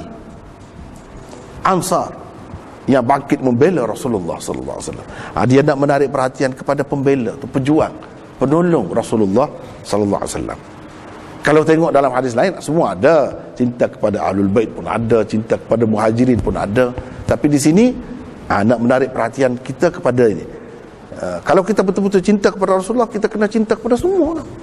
Semua yang dia sendiri sayang. Orang-orang yang sayang kepada Rasulullah, semua kita kena cinta. Barulah iman kita itu sempurna. Itu kemuncaknya lah, kemuncaknya. Ya. Ada lagi?